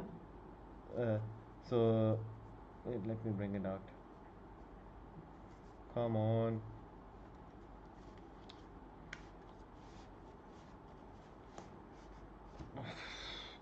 I really need to figure out a way on how to. uh, so this is the Gulistan. So it is one of the most that's a beautiful books that you can read. So you should definitely give the Gulistan a read. So yeah. So anyways, so it's all about morals, kings, stuff like this. So it's pretty beautiful. So then you have the reconstruction of thought by Ilama Iqbal, right? Then you have Islamic finance by Mufti Taqi Uthmani. So should I explain these books? But it's gonna take too long. So just gonna give you a basic rundown. If some book is extremely important, I'm gonna explain it. Then we have Islam Between East and West by Elijah Ezed Bejovic. Now this is an amazing book. I highly recommend it. Then we have the Sabers of Paradise. So this is regarding Imam Shamil, the Dagestani, and it's regarding the resistance, his views, his Sufi inclinations, and all of that. So then you have the Israeli Lobby by Mir Sharmer and Stephen. So it's a book regarding the sway that the Israeli lobby has on American politics. So it goes into a lot of details. You should definitely give it a read if you're interested in that. Then we have Looking Back on Progress. It's regarding the failure of quote unquote progress and of modernity. Then we have the Tao of Islam. It's in essence, let's say, a sort of comparative religion study between Islam and Taoism, largely between Islam and Sufi, so Taoism and Sufism. So it's a good book as well. Then you have the classification of knowledge in Islam. So it's mostly regarding epistemology by Sama Baker. It's a pretty good book. You should definitely give it a read. It takes from both the Mutakallimin and the philosopher and it gives you like the differences. So basic Islamic epistemology and the differences amongst it. Then you have a Sufi saint in the 20th century. So this is by Martin Nix. Okay, and what do we have over here? So yeah, we have this text. So this text I really loved it. So it is 3 early Sufi texts. So many times people don't really know about the early Sufiya. So even though it's not highly early, but these texts we have. So it's 2 texts by Imam al-Sulami. So Imam Sulami was a Sufi, and so he was Sufi. He was also a teacher of Imam al-Qushayri, so Risala al-Qushayriya that we just talked about. And so two of his texts are in this book. So one text he goes through. So in one text he goes through the qalb, the different maratibs of the qalb, so the heart, the different aspects of the heart, the spiritual significations of them. And then you have another book of his, so it's talking about the maratib. Then you have one book by Al-Hakim al-Tirmidhi, not the Muhaddith, the Sufi. So it's pretty good if you want to learn about early Sufism. Then we have Tawheed and Science by Osama Baker. It's also a pretty good. Okay, you can't see that, right? So yeah. So we have Tawheed and Science by Osama Baker. It's in essence, so it's a comparative, so to speak, of Islamic monotheism, theology, and science. Then you have the Oromantic Orient by Muhammad Asad, the 11th Hour by Martin Lings. So the book by Muhammad Asad I highly recommend. Then you have Parallel Intimacy. This is regarding Hindu and Muslim relations in Indian subcontinent, their debates, their relations, and so on and so forth. It's a good book if you're interested in that part of the history. So then we have Symbolism of the Cross. Like, so this is the book that I was talking about. So in this, Rene Juno does like an Islamic interpretation of the symbol of the cross. So obviously the cross is a huge symbol in Christianity. So over here he goes through the symbolism of the cross, and he does like sort of, no, it's not a fully Islamic shar, but he does like some sort of an Islamic shar. And he firstly goes through the symbol, what does it signify, then he goes through an Islamic understanding of those symbols. So now this is the Inner Journey. I actually haven't read this. This is by William C. Shittek. Then we have Kabbalah. So Kabbalah is Jewish well, mysticism, let's say magic, stuff like that. So the spicy stuff. But I haven't actually gotten around to reading it yet. Then we have the Great Arab Conquests by Hugh Kennedy. So I've read parts of it this before. So but I wanted a physical copy of it. So it's regarding the early Islamic expansion. So Hugh Kennedy is actually one of the primary sources that we do use when it comes to the early Islamic expansion. So it's definitely, if you're interested in that part of history, you should definitely give it a read. So I have read, I wouldn't say most of it, but I've read large parts of it, but I read it on PDF, so wanted a physical copy, so that's why that's there. So then we have some introductory books. So this is actually my favorite, what do you call it, Sira. So Sira means a biography of the Rasul sallallahu alaihi wasallam. Bro, come on. Alright, so since I've gathered all of these up, so I should definitely then just show them to you. Yeah. So this is by Muhammad ibn Alawi. So it's one of, well, not one, it's my favorite Sira. So a biography of Rasulullah sallallahu alaihi wasallam. It's definitely the biography that I recommend everybody. So anyone who asks me for a biography, this is the biography that I recommend. So it's one of the best that you can read. So I've also read like the biography. I actually have it in my room because I was reading it, which is by Martin Lings, and it's all right. It's not that bad. So you want to see the Kabbalah book? Wait, I actually haven't gotten around to reading it because I've been too busy with the books that I've already been reading, but I definitely want to read it. So I do know something about, like, I do know, I wouldn't say a lot, but I do know like a significant amount about Jewish magic, but yeah. So this is the book. Secrecy, Scandal, and the Soul. Harry Friedman. Kabbalah. Spicy stuff, yeah? Bro, I will need to rearrange these with, I can put this above, right? Yeah. Anyways, so then we have Return to the Purity of Creed by Abu Hamid al-Ghazali. So this is the last book that Imam al-Ghazali wrote before he passed away. So this was written in the month that he passed away. So he wrote on this that it was completed on X day, and that was the start of the month in which he passed away. So this is the last book that the Imam wrote. So it's on Ilm al-Kalam and what's the appropriate way to like engage with, so what amount of Ilm al-Kalam should be taught to the Awam, and how useful Ilm al-Kalam is, and the entire 9 yards.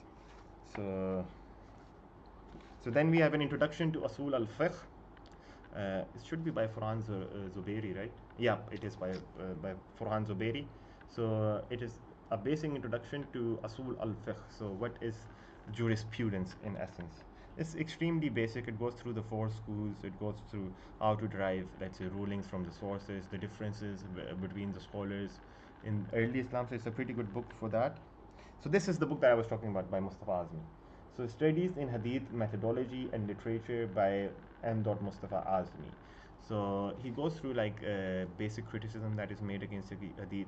He argues that Ahadith are known to be written or known in the 1st century of Islam, just like Quran is, but perhaps to a later, not, well, obviously to a lesser extent, but they are as early as something can get. He talks about what way hadith were written down.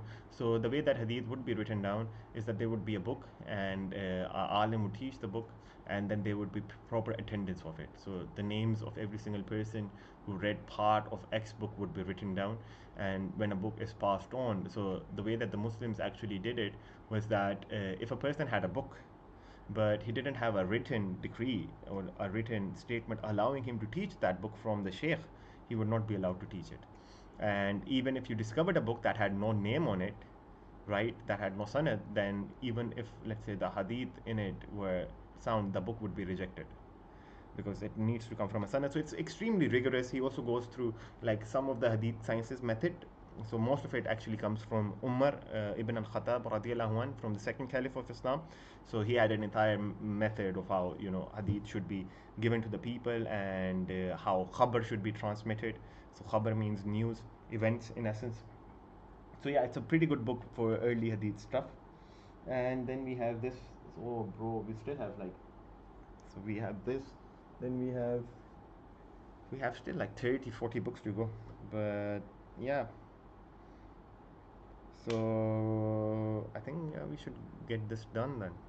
Yeah. So then we have Speech of the Birds by Attar of Nishapur. So it's one of the greatest poetry books written.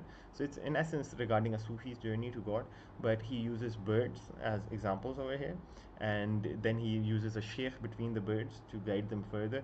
And so it's amazing. So it's written in obviously Akbarian metaphysics. So most of the poetry is written with that in mind. So then we have Islamic Legal Theories by Wail B. Halak. So amazing book. Anything by Wail B. Halak is amazing. So I actually haven't gotten around to reading his new book. So what's this called? Extreme Separation, something like this. So I actually have the PDF, but I haven't gotten around to reading it. So because you can't read every single book now, can you? You only read one book at a time or two at a time. And so what else do we have over here? So we have the self-disclosure of God. Well, you can't see this. So I'll just take something out if it's relevant. Otherwise, I'll just tell you which book. So we have the self-disclosure of God by William C. Shittick. Then this is a good book. Actually, I'm going to take it out. Then we have the Garden of Truth by. So it's a translation of an earlier text by. What's it called? By Hussein Nasr. So then we also have this Hadith, Muhammad's legacy, Muhammad sallallahu alaihi wasallam's legacy in the medieval and modern world by Jonathan A.C. Brown. So this is an extremely good book. So it takes you through what hadith are, it takes you through some of the modern criticism on hadith, how hadith were compiled, what the compilations were, you know, and the basic 9 yards regarding hadith. So, and Jonathan A.C. Brown has also a pretty good book. So I'm a really big fan of his academic work. So he also has a book called Blackness in Islam, I believe, or just Blackness it's called. So yeah, so it's regarding like, was Muslim slavery, let's say, motivated by racial views? So was it that the Muslims like particularly targeted the blacks, or let's say people with certain skin colors? And he provides a lot of a lot of evidence for the answer that no, there was no racial motivation in Islamic slavery. In fact, by the classical era, the vast majority of slaves were actually non-black and mostly Caucasians. So because they were easier to enslave, right? So yeah. So yep. So this is what we have from this. Then we have some. So like these are like classics. So let's bring these out. So these are Demons by Fyodor Dostoevsky. So it's so Dostoevsky is a great read. I actually used to read him when I was a child. So well, I was 14, 15, so not really a child, but I was pretty young. So this and his Brothers is probably the best work that he has written, but this is extremely good as well, bro. Yeah, the Demons. or only demons rather. Then we have the Conventions by Saint Augustine. Then we have Science and the Making of the European Renaissance by George Saliba. So he talks about how there was no intellectual decline of sciences in Islam. He talks about many of the advancements done well after Abu Hamid al-Ghazali. He rejects the entire narrative of Abu Hamid al-Ghazali leading to the intellectual decline in Islam in any capacity. He also rejects that there was ever an intellectual decline that occurred after Abu Hamid al-Ghazali. So yeah, so I actually use some of its references in my video on Imam al-Ghazali and the intellectual decline narrative, which you can watch on this channel. So if you're more interested in that entire thing, you can go and watch it. So then we have the Iliad by Homer. So classics, as I said, there are two more books over here. Yeah, so we have a book on Confucianism. Yep. Then we have Misquoting Muhammad by A.C. Brown. So both of these, as I previously said, I'm a huge fan of Jonathan Brown. So yeah, not a huge, but I'm a good fan of him. And also, Confucianism is very close to us, so you should definitely give this book a read. You will find many parallels with it and Islam. So I haven't read the entirety of it, I've read parts of it. As you have probably realized by now, I mostly do not read the entirety of books in one sitting, or let's say in one time, because they get boring, yeah. So, yeah. Now we only have one segment left. And wait, how should we do this? Should I just bring out the books and you guys can see them? And can we take the camera over there? Probably not. Yeah, probably not. So what I'm gonna do is I'm gonna put my kursi forward so I can reach the books easily. So yeah, now I can reach them. So let's start.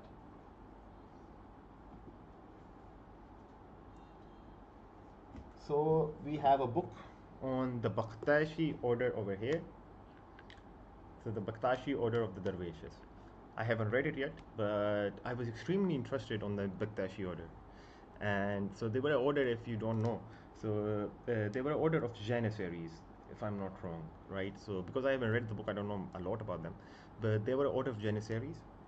So they were a Sufi order amongst the Janissaries in the Ottoman Empire. And so initially they were pretty orthodox, but slowly and surely they became extremely heretical and they became extremely powerful in the Ottoman world. And so hence I brought the book to find more about them.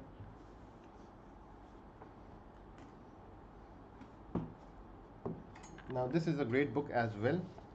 So this is a history of philosophy by by Peter Adamson. So philosophy in the Islamic world, it's an amazing book. So it takes you through it takes you through Ibn Sina, takes you through al-Ghazali, takes you through Fakhruddin al-Razi, takes you through all of the different opinions, takes you through Ibn Taymiyyah, so takes you through all of the major thinkers in Islamic philosophical history, also takes you through Farabi, takes you, I believe it also has some things on Jurjani, then it takes you through Sa'ad ad-Din al-Taftazani, so it's an amazing book. So if you want to get introduced into Islamic philosophy, then this is the book that you read.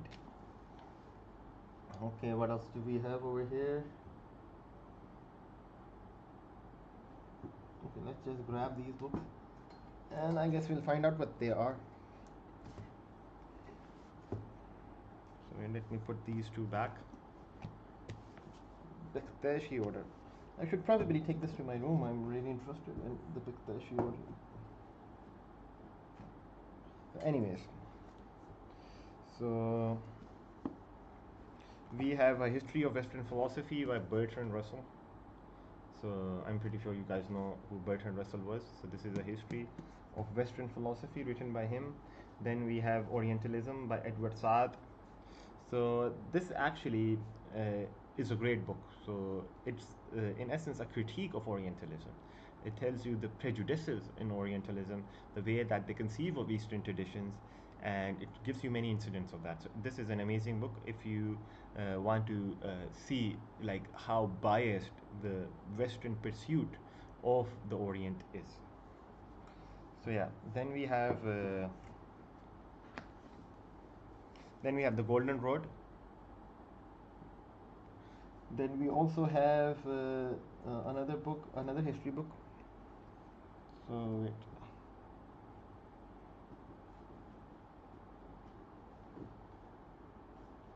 Bro, come on. The Silk Roads, yeah. So we have the Silk Roads, and so these are two history books. And now we only have, I think, 10, 20 books left. So yeah, almost done. Almost at the finish line. Just let me put these books back.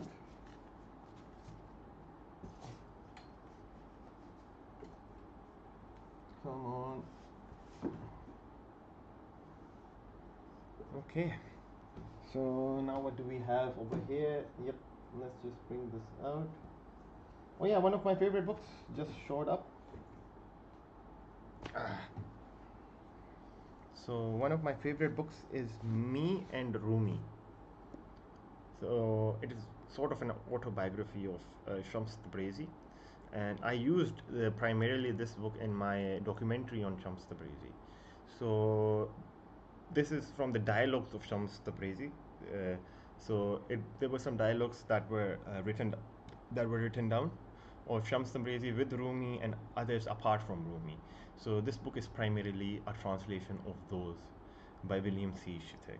Now, Shams Tabrizi in essence is the type of Sufism that I love.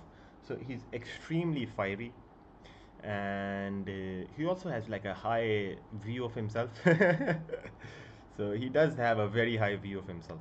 So with the reasonings, I would say, and so one of the things that you will find out by Shams Tabrizi is that he doesn't mind criticizing others.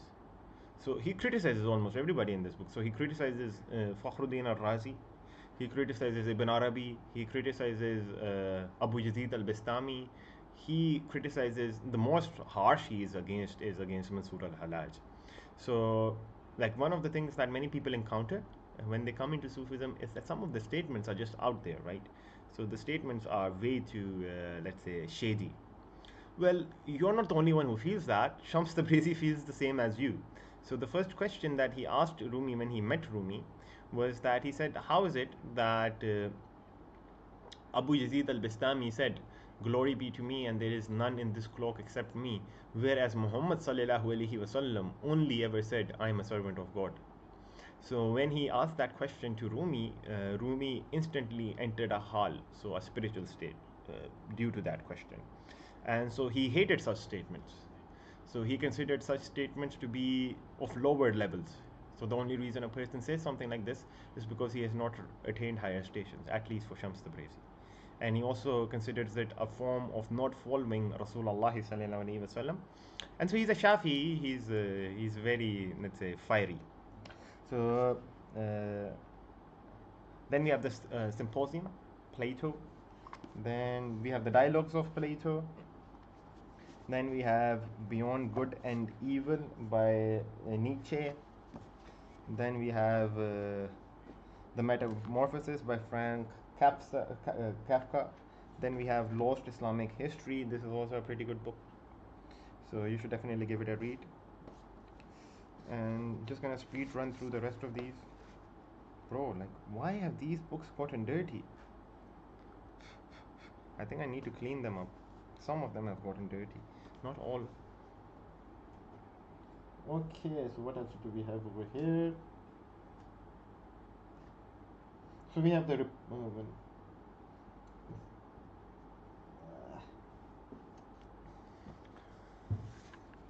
so we have Pensies by Pascal. It's a great book, by the way. You should definitely give it a read. Then we have The Politics by Aristotle. So yeah. Then we have The Metaphysics by Aristotle. So you have to start by these books. So you have to start by this. If you're into philosophy, you have to start with Aristotle and Plato. So there's no way around it. Then we have Fear and Trembling by Soren Kierkegaard. So then what else? Yeah, so these are the last books that we have in my library. So I have some like 5 6 books in my room that I'm reading currently, but so this is in essence the extent of my library. So we have Pythagoras and Meno. We have Thus Spoke Zarathustra by Nietzsche. We have The Art of Rhetoric by Aristotle and The Meditations by Marcus Aurelius. So, yep. And then finally, we're going to end with The Republic by Plato. So, yeah. So, that was my library, guys. Hope you enjoyed the tour. Let me know if you have any questions, inshallah, before we end this. Now, let me put these books back.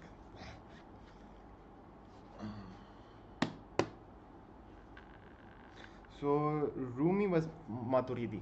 Rumi was Hanafi and Maturidi.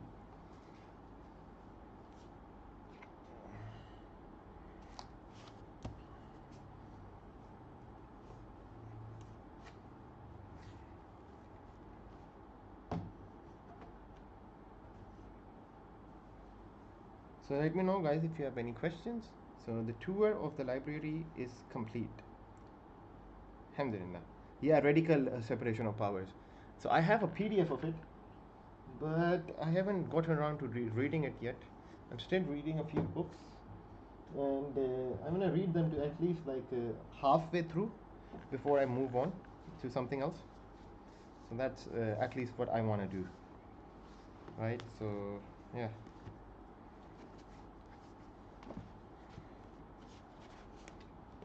So let me know if you guys have any questions, inshallah, or we can end this because the tour is complete of the library.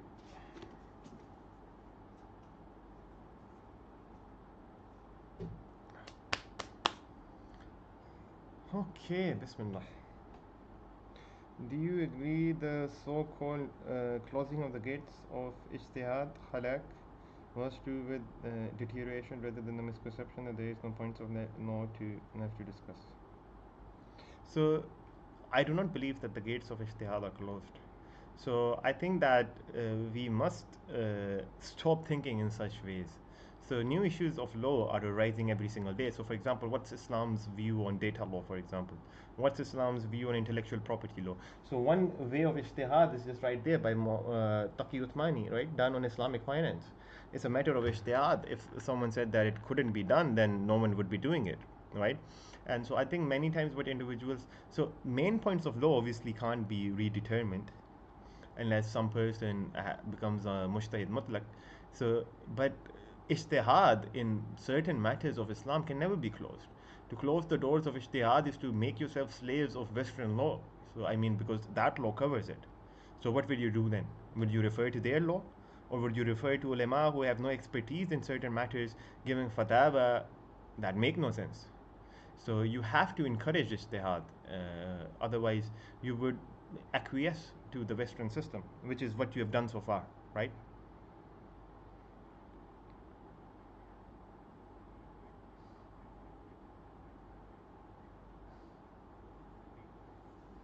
So, my opinion on saw and shukr is I take the opinion of Imam Junaid that sobriety is afdal.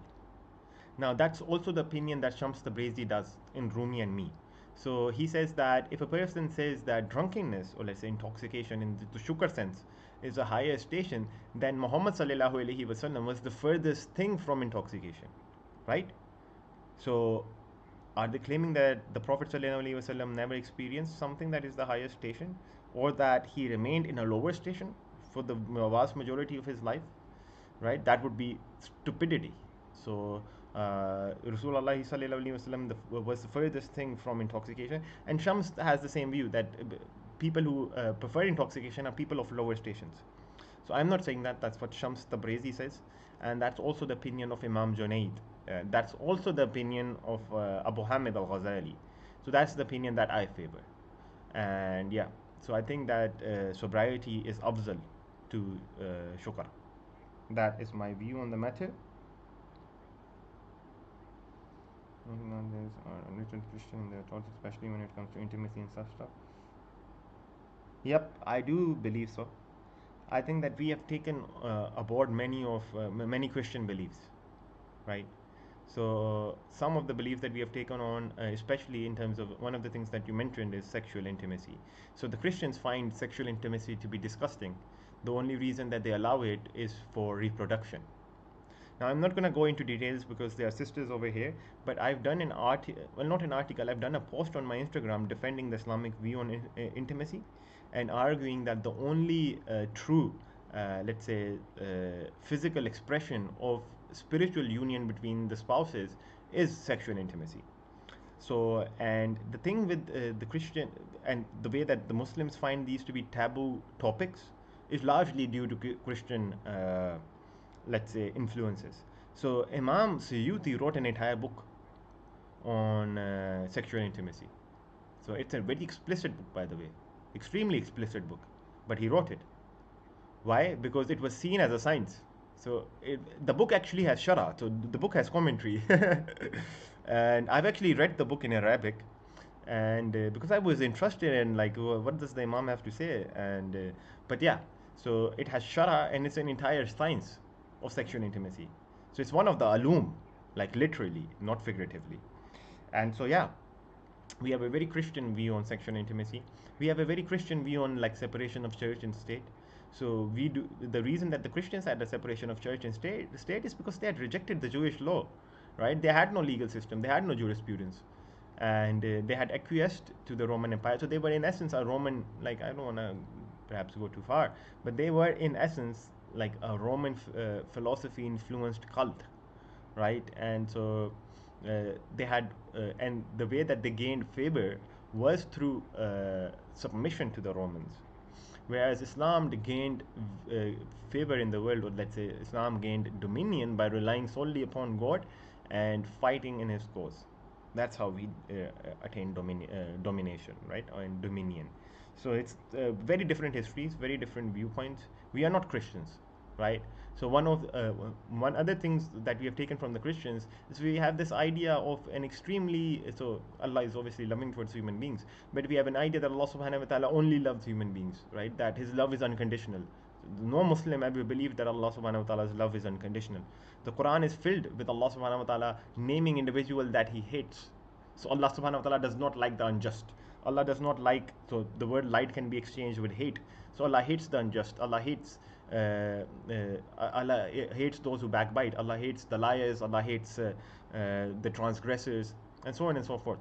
So the Quran gives categories of human beings that Allah subhanahu wa ta'ala hates. So He doesn't love everybody, and His love is not unconditional either, right? So you have to follow Him, and so for example, there's a Hadith Qudsi in which Allah subhanahu wa ta'ala says that my servant draws near to me with nothing that is more beloved to me than the fard, right? So the fard prayers, and He continues to grow closer to me with that which is additional until I love Him. So love is conditional.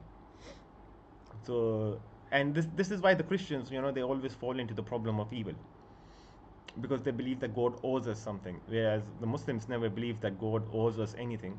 He can destroy all of us in an instance if He so wishes to do so. And this is actually in the Quran. So let me recite let me bring up the verse rather. So if Allah were to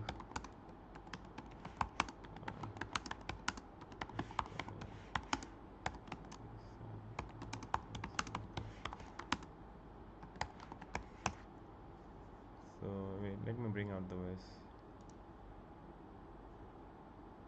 So here you go. So it's Surah Maida, verse 17. Indeed, those who say Allah is the Messiah, son of Mary, have fallen into disbelief.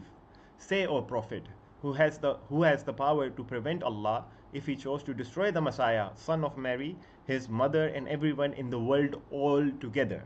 To Allah alone belongs the kingdoms of the heaven and the earth and everything in between. He creates whatever He wills, and Allah is most capable of everything.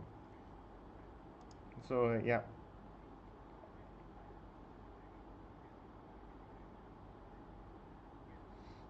Also, a group of people think that believing in Allah is enough to be guaranteed Jannah. Seems like Catholicism. So actually, so that's not Catholicism. So there is a misunderstanding. So Catholicism has mm, cardinal sins. So if you do cardinal sins and you die, then you're going to hell, right?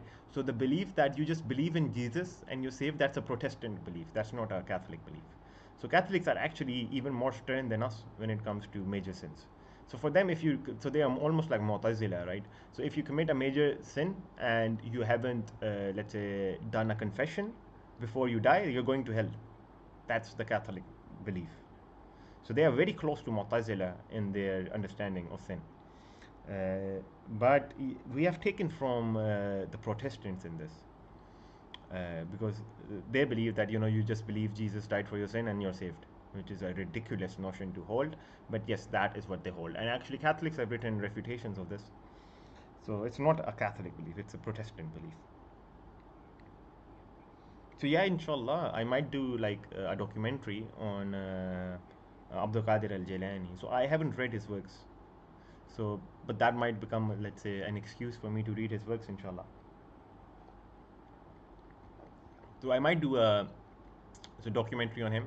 So I have some options on who next to do the documentary. I was thinking maybe Ibn al-Nafis. So he's a forgotten scientist. So he was far better than, let's say, Ibn al-Haytham. But Ibn al-Haytham was a pioneer, of course. But he's a forgotten scientist, and he was a stern Ashari, right? And apart from that, I can do one on Imam Nawawi maybe. And if not on Imam Nawawi, who else can we do it on? Let's see. Mm, Fakhruddin al-Razi. But with Imam Razi, I want to do like a 2-hour documentary. But my Arabic is not to that level yet, so I can't. So I can read some basic texts, but I can't read Imam Razi like directly. And almost none of what he has is translated. And yeah, so Imam Razi is off the table so far. But I will definitely do one on him in the future. But anyways, also walaikum assalam wa rahmatullahi wa barakatuh. Do I like Nusrat Fateh Ali Khan? He was okay. He was a singer, a qawwal, but that's it. Like, he's not a person of ilm. He's not a Sufi. He's just a singer, a qawwal rather, not a singer. But yeah, like his qawwalis are pretty good, if that's what you're asking. But yeah, I was thinking about doing a documentary on Imam al-Bayhaqi. I might still do it, but yeah. So I might do one on Imam al-Bayhaqi. Maybe. I'm not sure. Because we passed him by, right? So we did one on Imam Ghazali, then we did one on Ibn Khaldun, then we did one on then we did one on Shams Tabrizi, then we did one on Ibn Khaldun. So in chronological order, we have passed by Imam al-Bayhaqi. And I can do one on Imam al-Bayhaqi. Yeah, I have his books. I've written his books. All I need to do is now is to have like a biography of him, so I can bring it all together in, let's say, a documentary form. So I can do one on Imam al-Bayhaqi, but I'd rather do one on Imam al-Juwaini. So Imam al-Haramain al-Juwaini. So he's extremely important in, let's say, Shafi fiqh and also in Ashari theology. Whereas Imam al-Bayhaqi, even though he's amazing, right? So all of the chains, they coincide in Imam al-Bayhaqi. So he was so all of the hadith chains, they come to Imam al-Bayhaqi, and all of the kalam chains, they come to Imam al-Bayhaqi. So he was a student of Ibn Furak, for example, like the early Ashari, and the same in fiqh as well. So, but with Imam al-Bayhaqi, there's nothing like extremely pioneering that he did.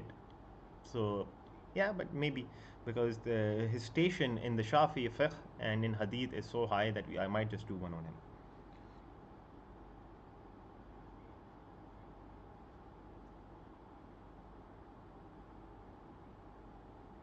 My favorite poet? Hmm. That's a good one. Ah. Attar of Nishapur, probably. Yeah. Attar of Nishapur. Rumi is a bit. Rumi is great, but he's not the highest level of Persian poetry. Allama Iqbal actually has better Persian poetry than Rumi. I would say probably like you also have Jami, Somila Jami. He has great poetry as well. Extremely good poetry, highly underrated. But probably I'll go with Attar of Nishapur. Yeah. Like Shams Tabrizi has good poetry too, by the way. It's true 5, yeah. Yeah, Allama Iqbal. So the vast majority, so not the vast majority, but he wrote a lot of Persian poetry. Yeah, Allama Iqbal. And his Persian poetry is of a higher level than Rumi. So if you know Persian, you would understand what I'm saying. Yeah.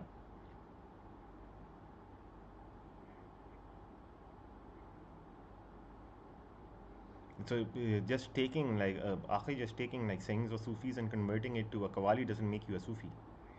So Nusrat is not a person of Zod. He had a belly the size of a mountain. How can he be a person of Zod? And he's not a person of Saluk. He's not a person of Ilm. He's just a Qawwal. He's just a singer who's taking, let's say, sayings of Sufis and converting it into songs, or taking poetry of Sufis and converting it to songs. He's not a Sufi, right? So he's just a singer. He's no Ustad, by the way. Yeah, he's just a singer, man. Come on.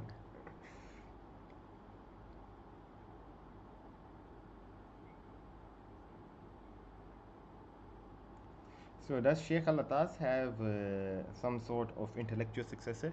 His son actually has a YouTube channel. I forget the name of his son, but I remember me and brother Zuno like just discovered him. And when I discovered his channel on YouTube, I thought, bro, what is this? Is this Sheikh Al-Atas 30 years ago? But then I realized, oh, it's his son. And so he has a YouTube channel. So just go on Google and search Sheikh Alatas' son and just type that name into YouTube and you'll find his YouTube channel. He has also been on blogging theology. So he has done like a podcast on blogging theology. So if he has any successor, it probably would be his son, right?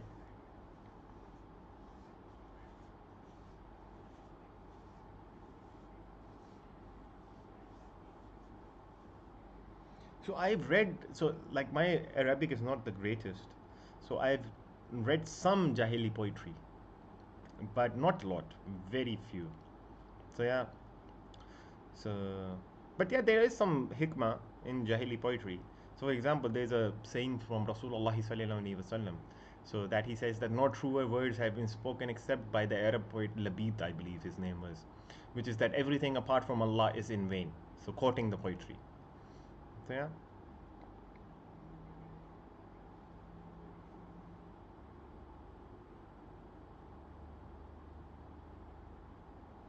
So yep.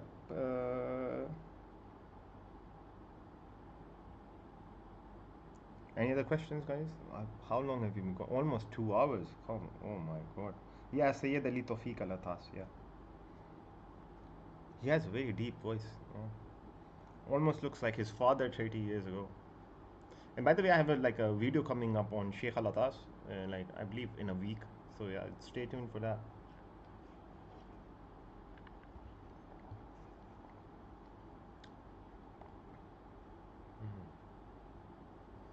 So I should probably like, yeah.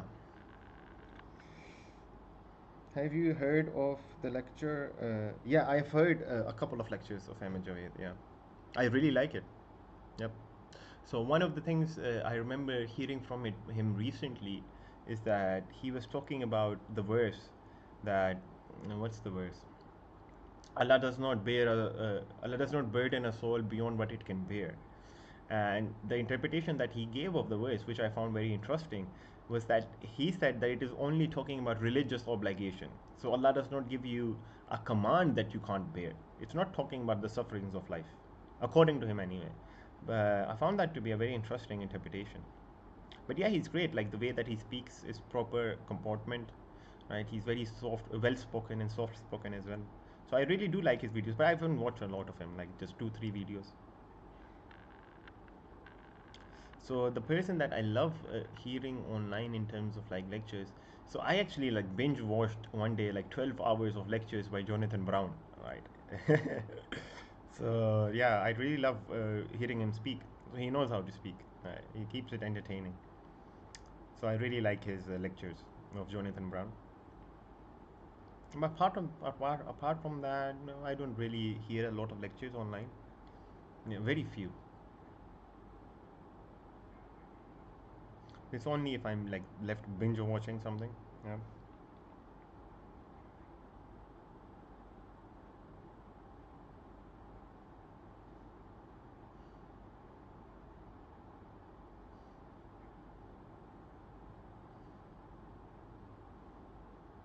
Mm.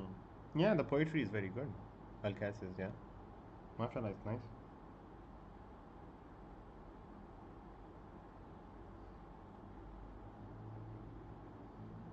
I think it's largely about some inner Arabic symbolism and like the way that he uses grammar and stuff like that. So I'm not like well read into Arabic forms of poetry. So it's advanced stuff. So I've not. So I can't really tell you what makes something amazing, right? So mm, should probably ask some linguist, some like Arab, right? Yeah, I think it probably has to do with the way that he compiles. So Arabic has like six ways of notion of writing. So the Quran is neither. So the Quran is none of them. The Quran is just something different entirely. But each of them has rules of speaking, of writing. And so most of this is covered in Belaga. So you should read some books on Belaga if you know Arabic. And so those books are great in this. But I'm not an expert in Arabic poetry. So if you showed me something, I might say it's good, and but I can't tell you what makes something amazing except something good. If you ask me about Persian poetry, I can tell you because I know Persian, and so yeah, yeah, my pleasure, brother.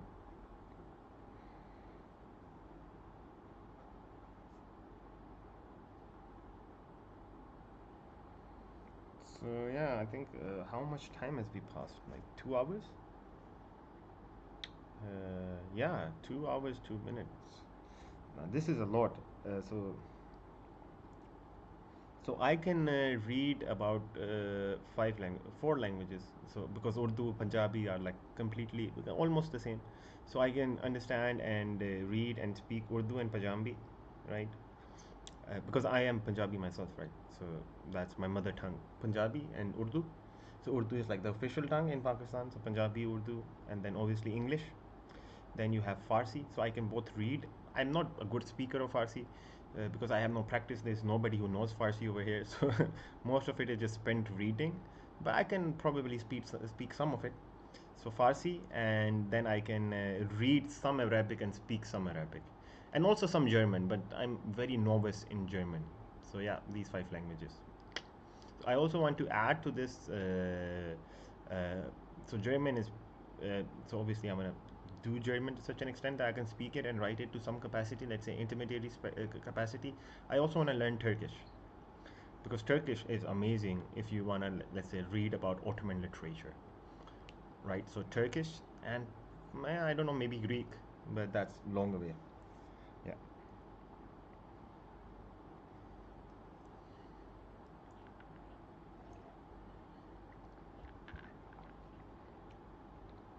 So yeah, I think a person should be like Duolingo, especially for like the Muslim world. That's something given, right? So everyone is Duolingo. So everyone knows their native tongue, either Arabic, Urdu, Farsi, whatsoever, and they know English. So that is something that is given in the Muslim world, right? So, but I think a person should at least know three, four languages, at least three. So one language that is governed by his interest. So a Muslim should definitely know Arabic, by the way. So yeah, Arabic.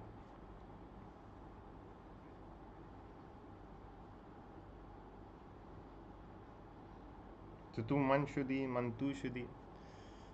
So yeah, so it's by Amir Khosrow. So I actually have a video on this. So the poetry by Amir Khosrow. So the poetry, in essence, is saying the way that. So I'll give you the Rumi's explanation. So Rumi doesn't explain the poetry itself, right? But wait, just give me a second, guys. Got a message. Yeah. So the way that Rumi tries to explain it is that imagine two cups. So let's say this is water, and then I have a cup of milk. So if I pour the water into the milk and the milk into the water, they mix, right? So you can take different liquids. Some liquids obviously don't mix, but the analogy is regarding liquids that do mix. So if you pour one liquid into the other cup and the other liquid into that cup, then both of the liquids mix, and there is no such thing as separation anymore. So that is what it means. That I became you, you became me. So because I poured enough of myself into you, and you poured enough of yourself into me, that there is no such thing as separation between us. We are one in the same thing. So that's what it means.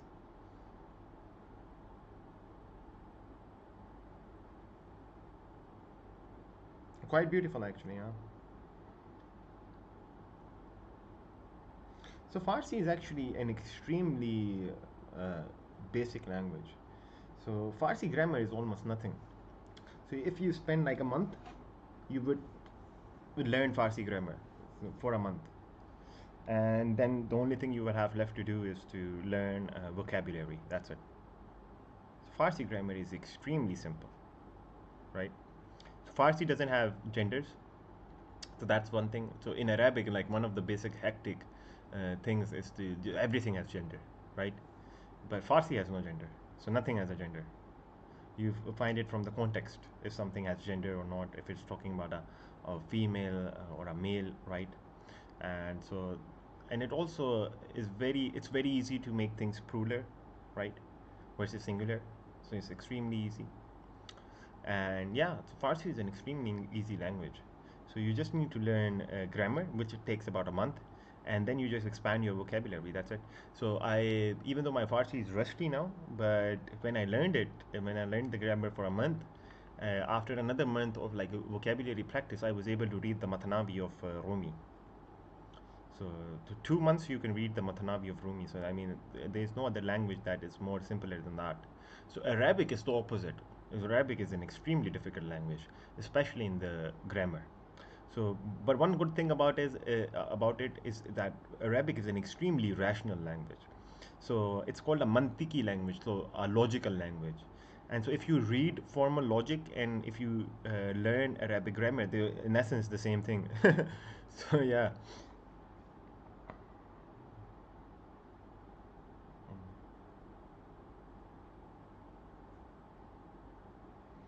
So Somali Darwish, Sufi figure, Sayyid Muhammad bin Abdullah Hassan. So, do you have a book? If you can recommend me a book, I'll read it, inshallah. Yeah, I don't mind. So I love reading that. Yeah. So just if you have a book on him that you have, then you can send that to me. Farsi is much easier than. So Farsi is extremely easier. So it's not even a competition. So Arabic is a very difficult language.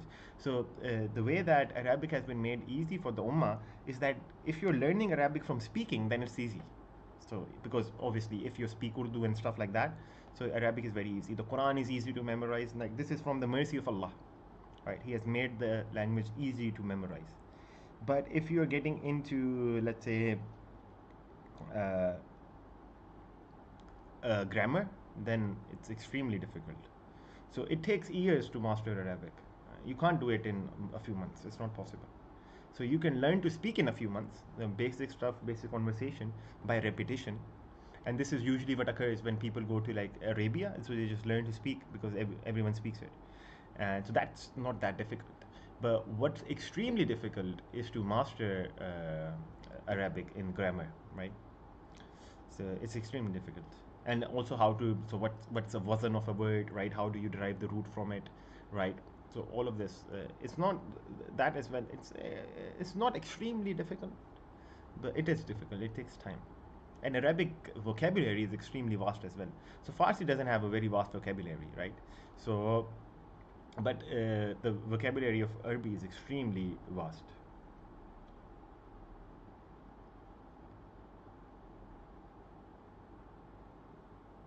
So let's see if we have any other question. So Farsi, on the other hand, is extremely sada. So sada is the same word in Urdu and in Farsi. Sada means simple. It's Zuban Sadaist. It's a language that is simple.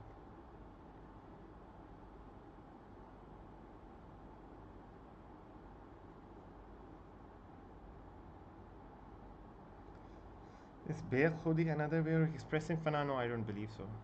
So, yeah. Be'er Khudi just means being selfless. Be'er Khudi, Khudi means myself. Be'er Khudi just means a negation. So, a negation of myself, in essence. But even though that might seem as though it's referring to fana, but it's just referring to being selfless. So, not being greedy. So, that's usually the way that it's used. Actually, like at least in the sense of normal usage, right? So, yeah.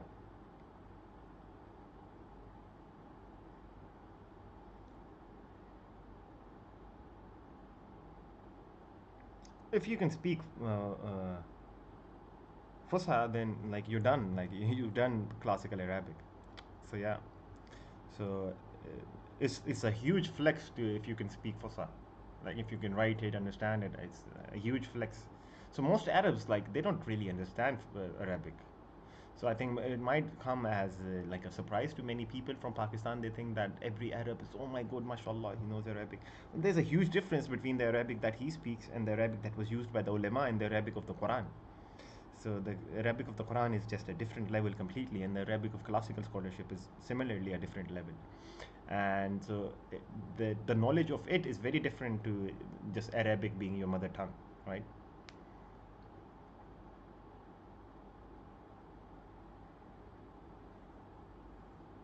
But like I'll show you something. So I have notes of Farsi.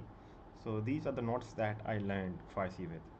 So so these notes are up. So these are not complete, these notes, but these notes were what I learned in 1 month, and I did some more learning. Uh, more learning tenses and stuff like that.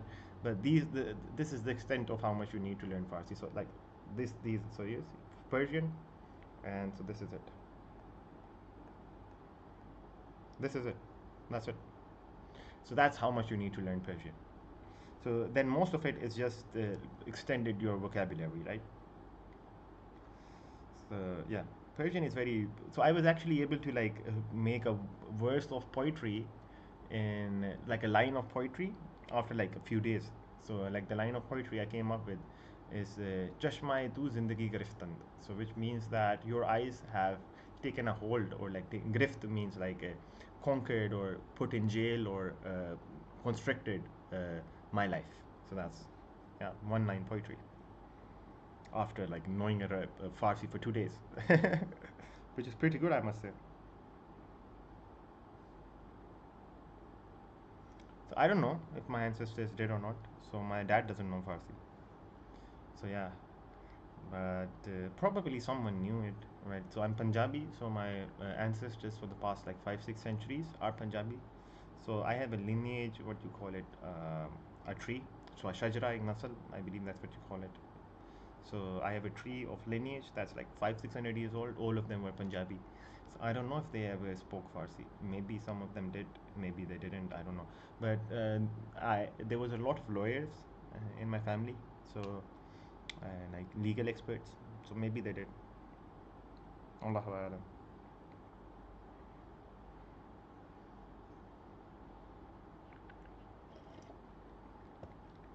Guys, it's been like 2 hours 13 minutes. I think we should probably close this down. I'm also gonna do live stream on Thursday. So we're gonna continue with Imam al-Ghazali's. Yes, that is true. So most South Asians did. So not Indians, but no, so the Pakistani area. So it did speak. So Sindhis, for example, they spoke Farsi as a formal language, and also Punjabis. So this is why Lama Iqbal spoke it, because it was the formal language of the time, right? And so he spoke both of the formal languages of the time, which is Farsi and Urdu. So by his time, Urdu was becoming a formal language, right? Kind of had become a formal language. It was the language of the upper class. And yeah, so that is true. So many Punjabis would have spoken Farsi, but I don't have any writings of my like ancestors, so I can't be sure. So they probably did, but Allahu alam. My dad didn't, and my granddad, I never met him. He died when like I wasn't even born yet. So yeah.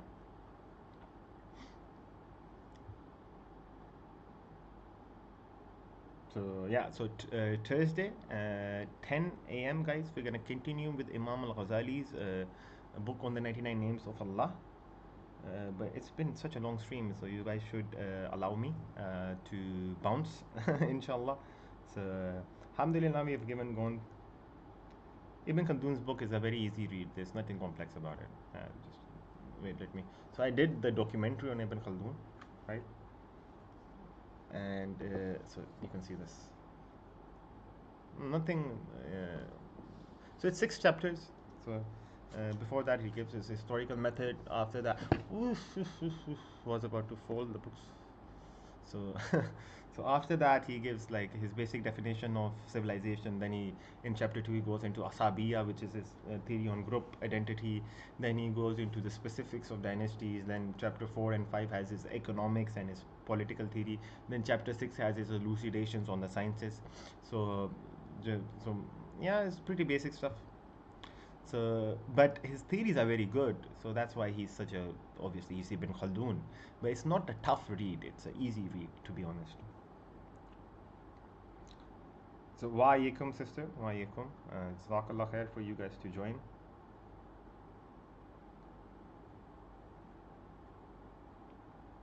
So, yeah, fana is spoken about by everybody, right? So, like Imam al-Ghazali spoke about it. So, you can't get more orthodox than Imam al-Ghazali. So, Imam Ghazali is like, in essence, the criteria of orthodoxy, you might say. So, Imam Ghazali spoke about it. Imam Taftazani has a treatise on it. So yeah, almost everybody spoke. And Abu Qasim al-Junayd spoke about it. Al-Muhasibi spoke about it. Al-Hakim al-Trimidi spoke about it. Al-Sulami spoke about it. Al-Qushayri spoke about it. So, almost everybody spoke about it. So yeah, Sari al-Sakati spoke about it. Maruf al-Kharki spoke about it. Abu Yazid al-Bistami spoke about it. So yeah, like everyone speaks about it. So yeah, Fana is spoken by everybody. So like I'm pretty sure Ibn Taymiyyah speaks about it as well. So Fana and Baqa, both of them. Yeah. So Ibn Taymiyyah has this book in which he defends the Sufiya. So he accepts karama, accepts their experiences, and so I'm pretty sure he affirms the Fana in that as well. So yeah. So Fana is accepted by everybody. So Imam Ghazali says that to reject it is idiocy because the people whose piety we know have reported it en masse, right? And then to reject it is just being a lunatic, yeah, in essence. So yeah, but fana is a very volatile state. So I talk about this in. So I did live stream on fana because I covered Imam al-Ghazali's chapter on dhikr in Arabi and I covered fana in that. So it's a long dive into fana. And but fana is a very volatile state. So it's not like fana grants you some certain truth that you could not have known otherwise. No, it's not like that. So fana is experiencing your non-existence. So since you are perishing by your nature, as Allah subhanahu wa ta'ala says in the Quran, everything is perishing apart from his wajh. So apart from him, everything else is perishing. So you are made to experience this in fana. But this experience can lead to many interpretations of that experience that misguide individuals. So yeah. So the higher state and the more, let's say, simpler state is a state, not simpler, but more stable state is the state of baka. So I covered this all in my fana video, so you can watch that inshallah. So yeah, Pakistan time. So Thursday, 10 p.m. Pakistan time, we're gonna continue with Imam al-Ghazali's book on the 99 names of Allah, inshallah. And so we have covered 30 names, so we're gonna cover five more. So 30 to 35, we're gonna cover, yeah. So we are at a good pace, inshallah. So I want both of the books to end relatively the same way, right? So we have Arba'in fi Suluddin and we have Al Maqsad Al Asna.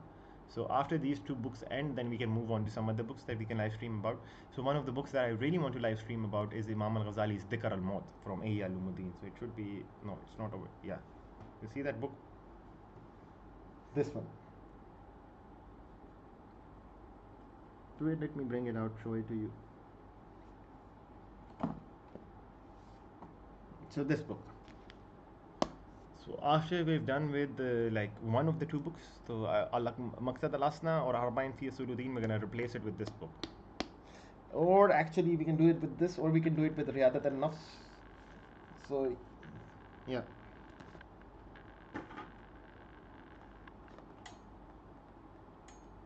Bro, bro, bro, bro, bro, bro, bro. Dude, what the hell? Stay.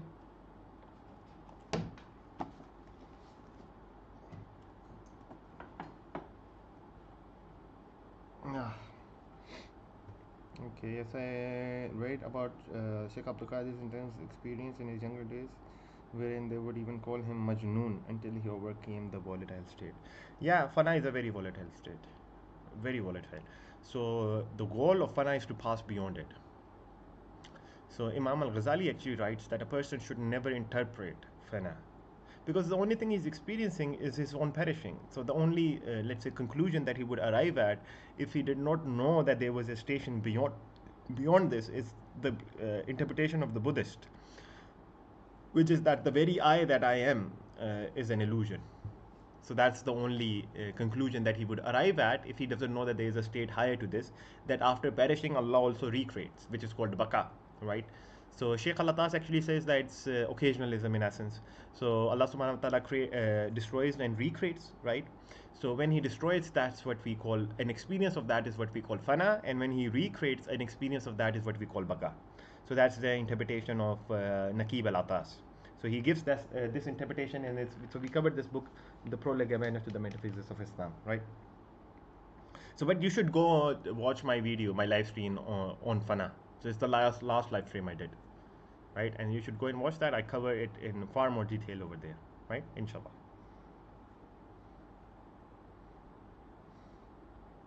So we covered this book, the Prolegomena. So yeah. Yeah, guys, I think that I'm probably gonna bounce now. Yeah, alhamdulillah, it's been a good life. I'm gonna go eat. I have some things to do. So meet you guys Thursday, inshallah. So did you like this OBS? I think I wasn't able to use the mic that I wanted to use. So yeah. So how do I use this mic? So let's see. Okay. Can I change the mic? How do I change the mic? But yeah, I'll figure that out. But anyways, take care, guys. It's been a pleasure. I gave you a tour of the library finally. So now if someone asks me, what do you have in your library, I can just recommend this video. So anyways, guys, take care. It's been a pleasure. And yeah, but you can, oh come on, man, I was about to end it. Another question. For not, so would you consider the man who said Anal Haq sinful for not reaching past Fana onto Baka? Did he know any better? So I'm not gonna make aspersions on Mansur al-Halaj. So I'm not in the business of making aspersions on Sufis, but I will tell you what Shams Tabrizi thinks. So Shams Tabrizi thinks that that person. So Shams Tabrizi believes that Mansur al-Halaj had attained no stations. So he had not even attained the lower stations. So he was at a very lower maratib, according to Shams Tabrizi. Because that statement is a complete identification with God. Right? So other statements, so for example, the statement of Abu Yazid al-Bistami, there is none but God in my clock, it's not a complete identification with God. So even though that's what it means, but it's not a complete, utter, explicit identification with God. And the same thing is with glory be to me, right? So even though that is an extremely kufri statement, but it can still be understood to be said in shukr. But for Shams Tabrizi, the statement Allah al-Haq has no defense. So he actually is extremely harsh on this.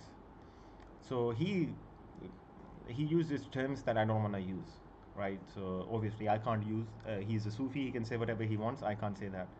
So he uses very harsh terms, extremely harsh terms. And he actually says that if the decision was in his hand, he would, like, yeah, I'm sure you get what I mean. So, but yeah, so but from my own perspective, I do not find the statement to be extremely problematic if he said it in shukr, which is what the story is. So he said it in shukr, he was in a state, and when he woke up, his students told him, and he said, you should chop my head off, right? And so according to the principles of fiqh of the Shafi'iyah, of the Shafi school, if a person is not in control over his tongue and he says things in a state of shukr, in a state of happiness, in which he has no understanding of what he's saying or no control over what he's saying, then such a thing is forgiven, right? But if he says such a thing in sobriety, so meaning while he's not intoxicated, then the punishment would be carried out. So according to that understanding, then yes, the statement is not much of a big deal, right? If he was in shukr, according to the Shafi view. But with the Sufiya, they have different understandings of it. So Imam Ghazali actually has a lenient view on it, and so does Rumi, but Shams Tabrizi has an extremely harsh view on it. So yeah. But anyways, with that, I'm gonna close, guys. So take care. Jazakallah khair for joining, and and we're gonna have a live stream on the 99 names of Allah on Thursday 10 p.m. Pakistani time. So yeah, take care guys, and assalamu alaikum wa rahmatullahi wa barakatuh.